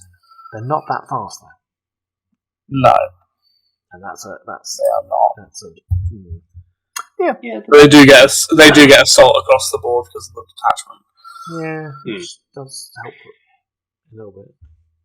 What I was going to say is a potential kind of in your favour is if you save up, you've got lots of things like focused around, unsurprisingly, the miracle dice, the core rule around it, which can be used on that wound roll. So you could just be, when you need to punch up, you just make sure you've got those miracle dice ready, and then use strength 9 punch up from there, kind of thing.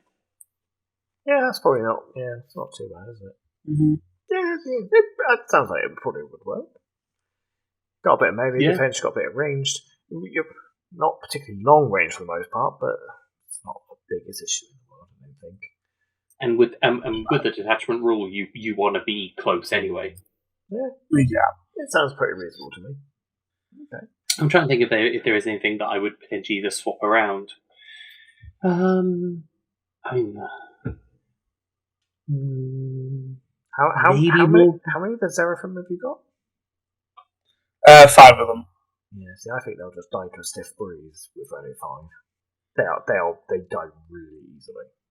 Yeah, they're quite squishy. Like, they're on a charge, they're quite fierce, but like as soon as they get answered. But that's the thing, because if I remember right, because El's played them for a little while, I think 5 is not enough. You need to go 10.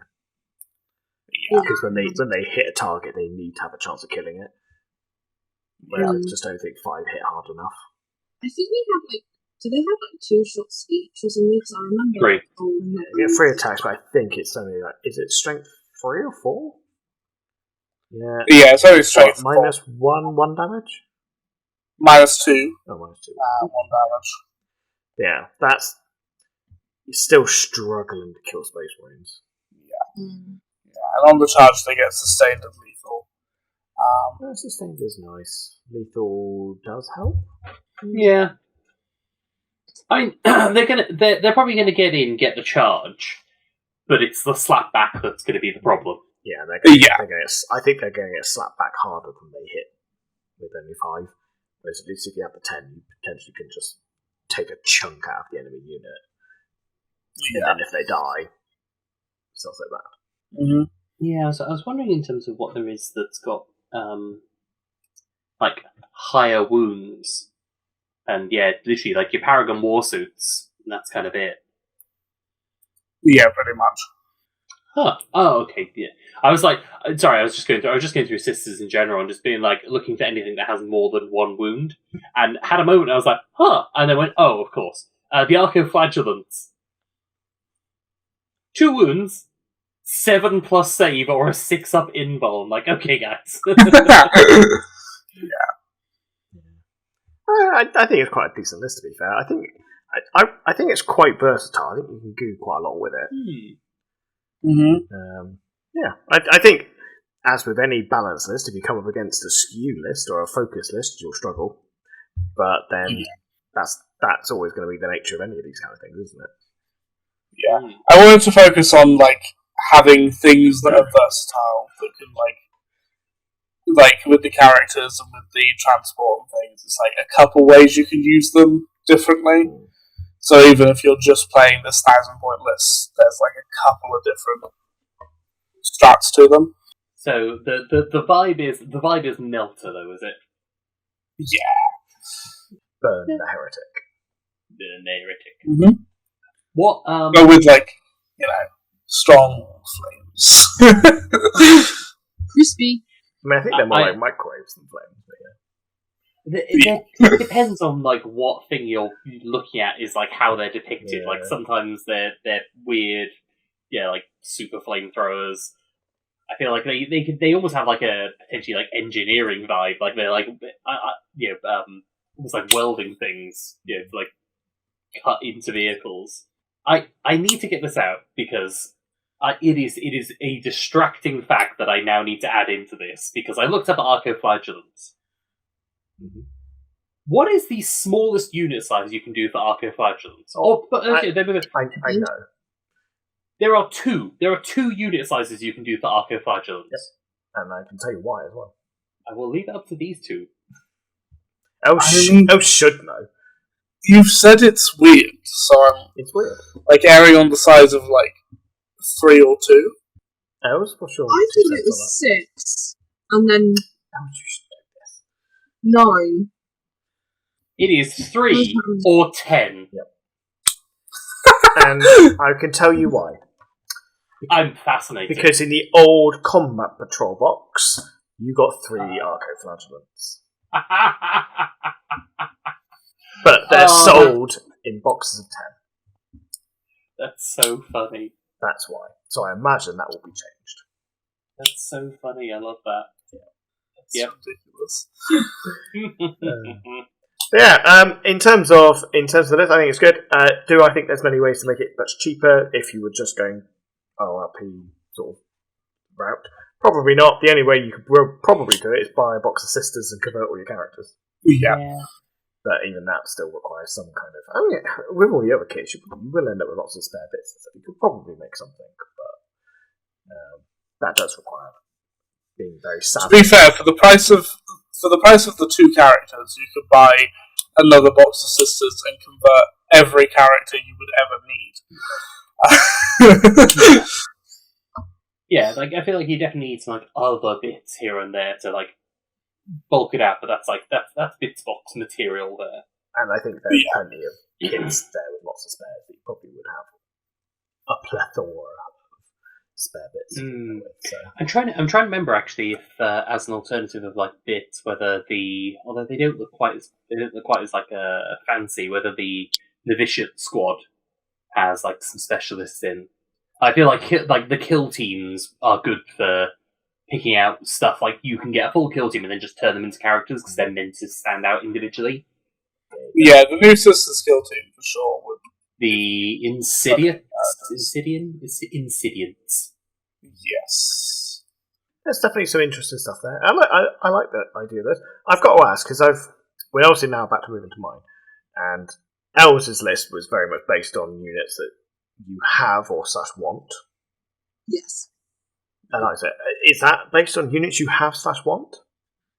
All bar the Immolator is things I have. Okay. Right. John, was your list something beyond the stupid conversion, probably? Is that a list that you would consider, have, do, or want? It's definitely a list that I have things for, but I think what I actually am going to sit and vaguely figure out as a list is a list based off of half of a box. Of a certain new edition? Of a certain new edition. But I will say that actually the entire, like, the linchpin of mine, the Tusker Demon Killer, is a beautiful sculpt that I found of a print. Oh. And it literally was like, I want this, and I worked backwards from there. Yeah, that's fair. Okay, shall we move into the final army? Yes. I'm going to do mine very differently to all of you, because I'm going to build it up. Bit of suspense. Okay? Of course. Mm-hmm. But first thing I'm going to do is I'm going to ask you what army you think I'm going to play. Els obviously knows. So, play what army I have selected. Because... I won't say anything, because obviously I do know, so I will keep stum, and I will let Eliza and John guess. I have some theories. I'm gonna. Do you have an immediate thought, Eliza, before I do my spiel that goes along with this? Oh, I think I potentially also have some insider knowledge. Oh, Maybe. I have nothing. Now that I'm thinking about it. Who knows? I'm gonna walk through my thought process on this. Okay. I don't think it's Alpha Legion because that's too obvious. Okay. That's too obvious for you to do, and that would be then a second Chaos Space Marine. I don't think it's Necrons. I just don't think it's Necrons. You've got Necrons, but I don't think it's Necrons. I think it could be Knights for the challenge of doing Knights as a list. That would be amazing. 2 units done. Yeah, literally just 2 units done. That's my list. I mean, I was short on time. But what do I actually think you've done? It's going to be something weird. It's going to be something that isn't immediately obvious in terms of it. I'm going to go with 1,000 points of... I'm going to go with Gene Stealer Cult. Okay. I have tried that before. I've done something new. I'm now doubting myself. Something you want to do as well. Maybe. Go on, Eliza, what are you thinking? I'm thinking if it's the insider knowledge that I think I've got, is it World Eaters? Wow. Let's go into the units and find out. So, I'll give you the first hint. The first unit in my 1,000-point list is a Demon Prince of Khorne on foot. Okay. Okay. With an enhancement, which is called, let me just find it, it's called the Brazen Form, which just makes him a little bit tougher. Okay. Which will reveal that he is in what is known as the... I've got a thingy in my screen, I can't see the damn thing. Why is there an ad right over the text? Cult of Blood. That's the one. Thank you. So, we are running a Cult of Blood detachment. So, Cold of Blood, World Eaters, Demon Prince. Of Khorne, on foot, with brace and form. Okay. Nice and easy. Okay, so it's about 200 points. And, a cool £54.50. The next unit is another Demon Prince of Khorne, with wings. For £54.50. Okay, I think I immediately see where this one goes. Okay, yep. It will have a stratagem. It will have an enhancement, but I'm going to reveal that at the end. Okay? Okay. The next unit is a unit of Goremongers. I knew where this was going. As soon I think, go on. So Goremongers are £42.50. My next unit is also just an absolutely lovely kit. Like, it's a kill team kit, so of course it's a lovely kit. But yeah, I've got them, and they are. My next unit is another unit of Goremongers at £42.50.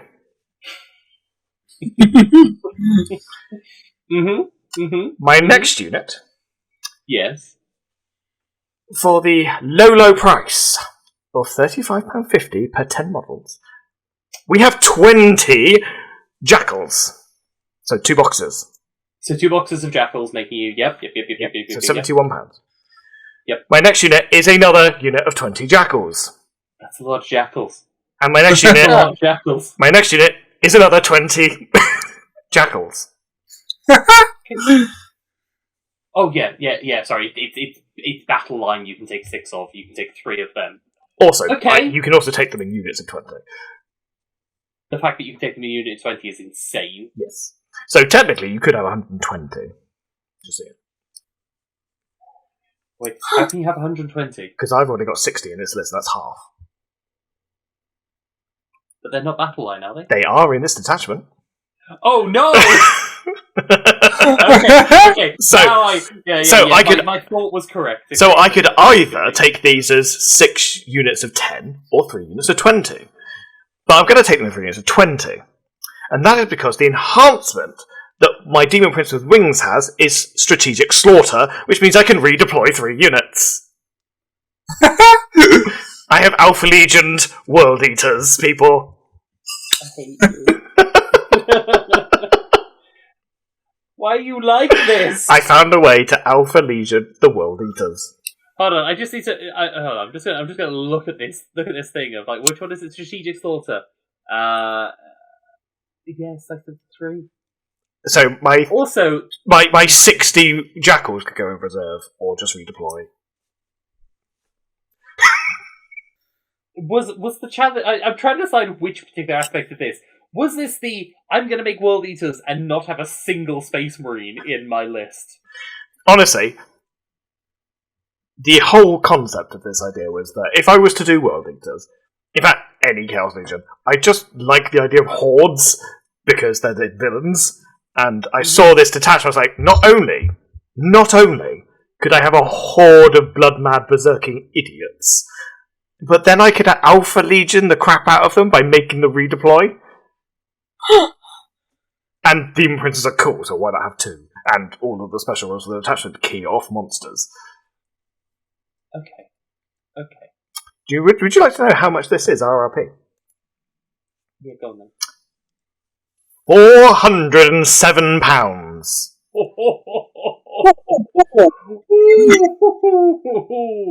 Oh, yeah, you win the rich prize. That's £407 and over 70 models. Now, that was actually something I was going to get us to go back through the list and actually count up our models that we've got, because how many points is that as well? Like, that is 995 points.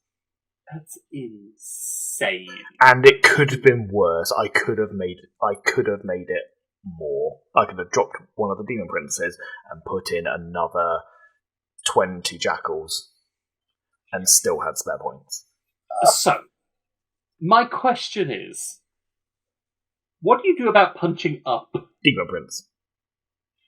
Demon Prince is good, but does Demon Prince punch up high enough? Yeah, they hit hard.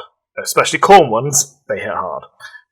Also, all my jackals get +1 to hit and wound, I believe, in range of their monsters. Yeah. So, you know, when you're putting like 70 odd attacks down on a target, I guess it's just it's volume of attacks. It's volume of attacks and volume of bodies. Like you've either got to try and kill 70. Well, no, it'd be more like 80, 90 wounds, or get hit by that many attacks, probably. I enjoy that they are never saving. Nope. Well, some of them are going to save. Oh yeah, the demon princes. Yeah, but your jackals are on a save of 6 with no invulns. There's a chance they're going to save. It's just not very high. Yeah, but that's why you take 20 of them. I also there is a very funny thing you can do in this as well, which you can actually with an enhancement attach a slaughterbound to the jackals, and then they can heal.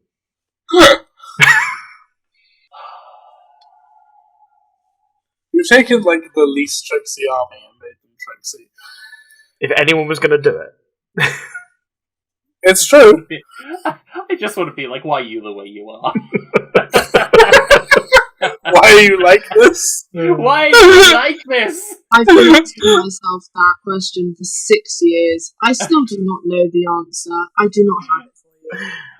The fact that you can attach a slaughterbound to your jackals is actually very funny, and I didn't know you could do that. Yeah. No, it is a ridiculous list, but it's genuinely one I would actually run. It just sounds hilarious. That would be very funny. That would be a very, very funny skew list. So sorry, can we just go back through just very quickly for my sake, because I think I know what's happened here. How many models have you got? What was it 70 odd? It might be more than that. 70. Okay. I was close to 80. Yeah, it's probably. Wait, what? 60, 76. Yeah, 78, isn't it? I have 29 orcs. I don't even have half the number of your... What? I have double the amount of jackals, and that doesn't include anything else. I have 37 sisters. I made orc stonies. I accidentally made orc stonies. Hang on, I want to count mine now. I'm trying to find my page. Now, this does sound like a stupid list, but it is something I would run because it sounds hilarious. It's good fun. It would take an age to paint. It would be probably very bad in most scenarios, but it could be a lot cheaper because obviously jackals are in every single discount box available. So it's not impossible to imagine getting 60 jackals over the course of a World Eater's career, or the two demon princes, in fact. I also enjoy the potential that they must be fine for it, but the fact that they will have to, in 11th edition, just stay as a circular blob moving around the board because they cannot break the 9-inch coherency. So they just have to, you just put the circle around them and just move them like this until they get within... As a fun aside, I did also work out how much it would cost to run 120 jackals. Go on. It's not even 1,300 points. Which means you could run 120 jackals and at least 2 demon princes and still have change. That's insane. I do not recommend anyone actually does that. 60 though. 60? That's not an unreasonable number. It's a silly number. I think many would disagree that it is a silly number. I'll tell you what, those objectives though, they are being stuck. Oh yeah. Especially as I'm pretty sure, if I'm right, the jackals do sticky objectives. So, that's what I mean. Yeah. That's what I meant by they are sticky objectives. So you can literally just come down and just move across the board in a wave. Or you turned World Eaters into Tyranids, and I don't like you for that. not only Tyranids, but they're also Alpha Legion because they redeploy. They are also Alpha Legion. That I think I'm trying to decide which hurts more: the fact that you turned World Eaters into a Horde army, which it feels weirdly that doesn't feel as bad as the redeployed shenanigans. The redeployed shenanigans doesn't feel appropriate. The Horde feels weirdly appropriate. Yeah, but it's appropriate to me, and that's what matters. I mean, thankfully, you only get to do it once. Unlike your favourite trick, which is nothing is actually ever on the board for any length of time. I mean, in fairness, I could do that to a point, because I could just have 2 deep striking demon princes, all the jackals in reserve, and only have 2 units of goremongers on the table. Of course you could. I mean, at least, the jackals, they don't get deep strike unless you found some way of sneaking deep strike onto them. No, not yet. I'll figure that out. But yes, no. In theory, I can't null deploy with this army, but I could actually deploy with just 2 units that infiltrate as well. So I can literally go. The 2 units I've got go anywhere. I call this list "I'm allergic to my deployment zone."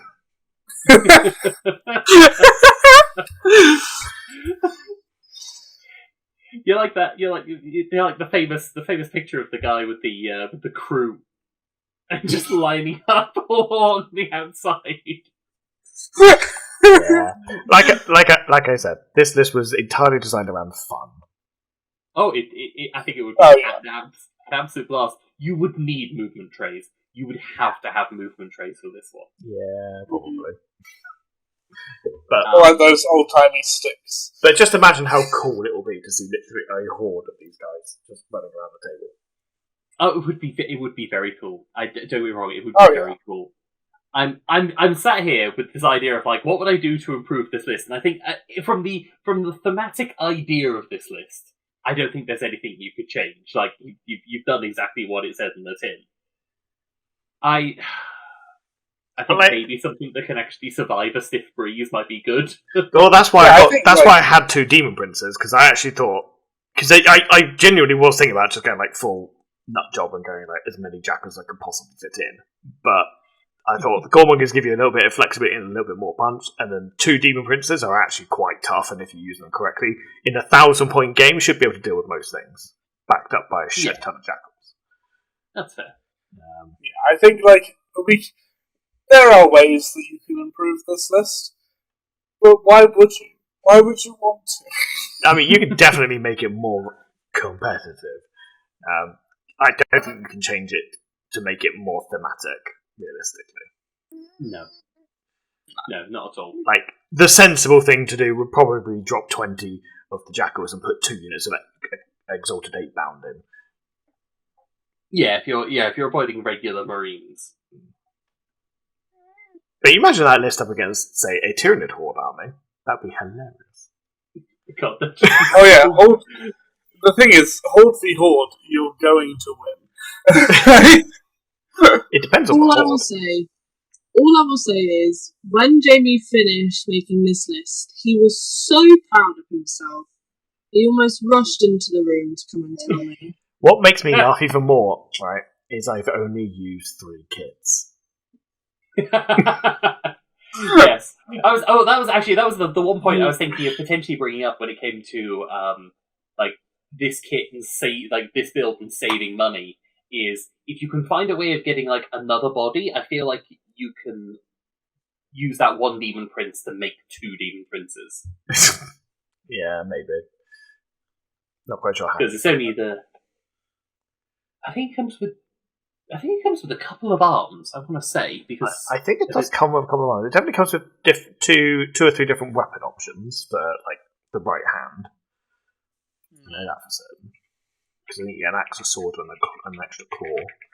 Obviously, you get 5 heads, I think. Yeah, because you get 1 for each of the Chaos Gods. You get 2 different legs. You do get 2 different legs. I don't know where they pivot. It might just be the lower legs. So you need basically like the torso and the thighs. And then, you could just build 2 different ones. Because I think even the arm isn't necessarily carried through. I'd have to really look at like the sprue, but it would be interesting. But like I said, in terms of price, it is a ridiculous price. But you can pick up the jackals second hand relatively cheaply in various different places. So because they're in every box ever. Yeah, and they were in Combat Patrol magazine as well. They're literally in everything. So they're not hard to get hold of. So That's why I say, yes, is 60 stupid? Yeah. Is it unreasonable? Maybe. Is it fun? Absolutely. Hold on, I just need to go back to it. Right, so Jackals. I just want to do some maths on this one. So the more, so let's go with what would be the most. I'm just trying to work out how many dice you would be rolling in a combat phase. That is a good question. Because your Dishonored can be, what was it, a pair mangler? Paired mangler. Yeah, the Dishonored can have the paired mangler or the skull smasher. Okay, so let's go with. So the paired mangler gets you 4 for each Dishonored you've got. Yeah, so and then the rest of them. Each brick of 20 will have 2 of those, so that's 8 attacks. Each brick of 20 will have 2 of those. So that's okay. So we've got 8. We've got 8 attacks initially. You'd have 2 more chain blades. So that's another 6 attacks per one. Okay, and then you'd also have 8 lots of chain blades, which are 3. Yeah. Let's do the maths. That was 8 plus 6 plus what is it? How many are in there? Brain stopped. That'd be 16 sets of chain blades. Times 16, yeah? Yeah. Okay, so it's just a cool 62 dice per combat. Assuming they all can get within combat range. Which, in 11th edition, with the 2-inch engagement range and all the movement shenanigans, they might be able to. 60. Be like, yes, let me get my dice bucket. Oh, yes. Well, that's a list. I was quite proud of it. I think you should be. I think it's a fun list. I think it's an interesting. Yeah. It's an interesting. It's fun idea. and interesting. It scares me. The way your brain works terrified me that you came up with this. It would terrify you even more if one day I built it. It would. But as I've said, you're the one who should be rolling with world eaters, John. I've said it a million times. Orcs are world eaters. They just don't know it. And yet you built a custodian list. So how am I any worse than you? I know. I finally managed to make orc custodies because I think I need to go back to drawing boards and really channel my orc mindset. Yeah, potentially. Well, I think that was an interesting mix of lists. I think that was a good. Yeah. I think that was a good first go in the brewery. Yeah, I think certainly was. We certainly brewed up some interesting topic.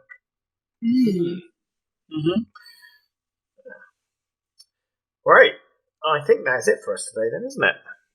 I think that was just about it. So, I mean, thank you very much, everyone, for joining us. Thank you to the team for all your hard efforts. I spent all of about 10 minutes on my list, but it was hilarious. You guys put in a lot of effort. I just saw World Eaters and thought, that's not it.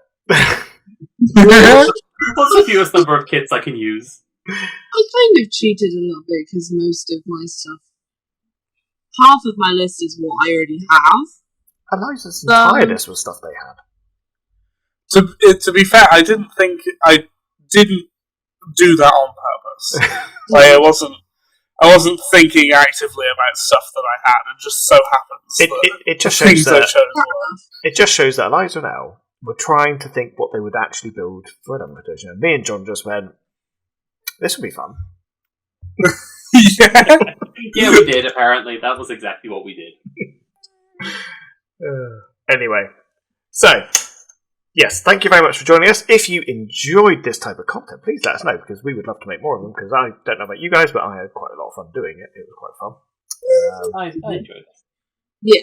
So please do comment down below your thoughts and opinions and who had the wackiest list. my money is on either John's ridiculous upgrade sprue or my ridiculous amount of jackals. Hey, my leftover bits from my upgrade sprue can be used to enhance your list. Or alternatively, my spares can make your list. That's also true. So yeah, we've had great fun. It's been good fun. Do comment down below. Do check to like and subscribe to the channel if you would be so kind. It would be very helpful for our small fledgling channel. And don't forget to check out all of our social media channels where you can find us, and obviously submit to us some images that we could potentially use in a Tanker Talk in the future. There will be a Tanker Talk coming out soon this month, which is going to be a little bit delayed because I'm going to time it around sort of 11th edition release and cool little reveal, shall we say, which some of the team aren't even aware of yet. So, with that all being said, thank you very much one last time from us here at Mead Hall Gaming. We'll see you next time in the Mead Hall. Goodbye for now. Goodbye. Ta-ta!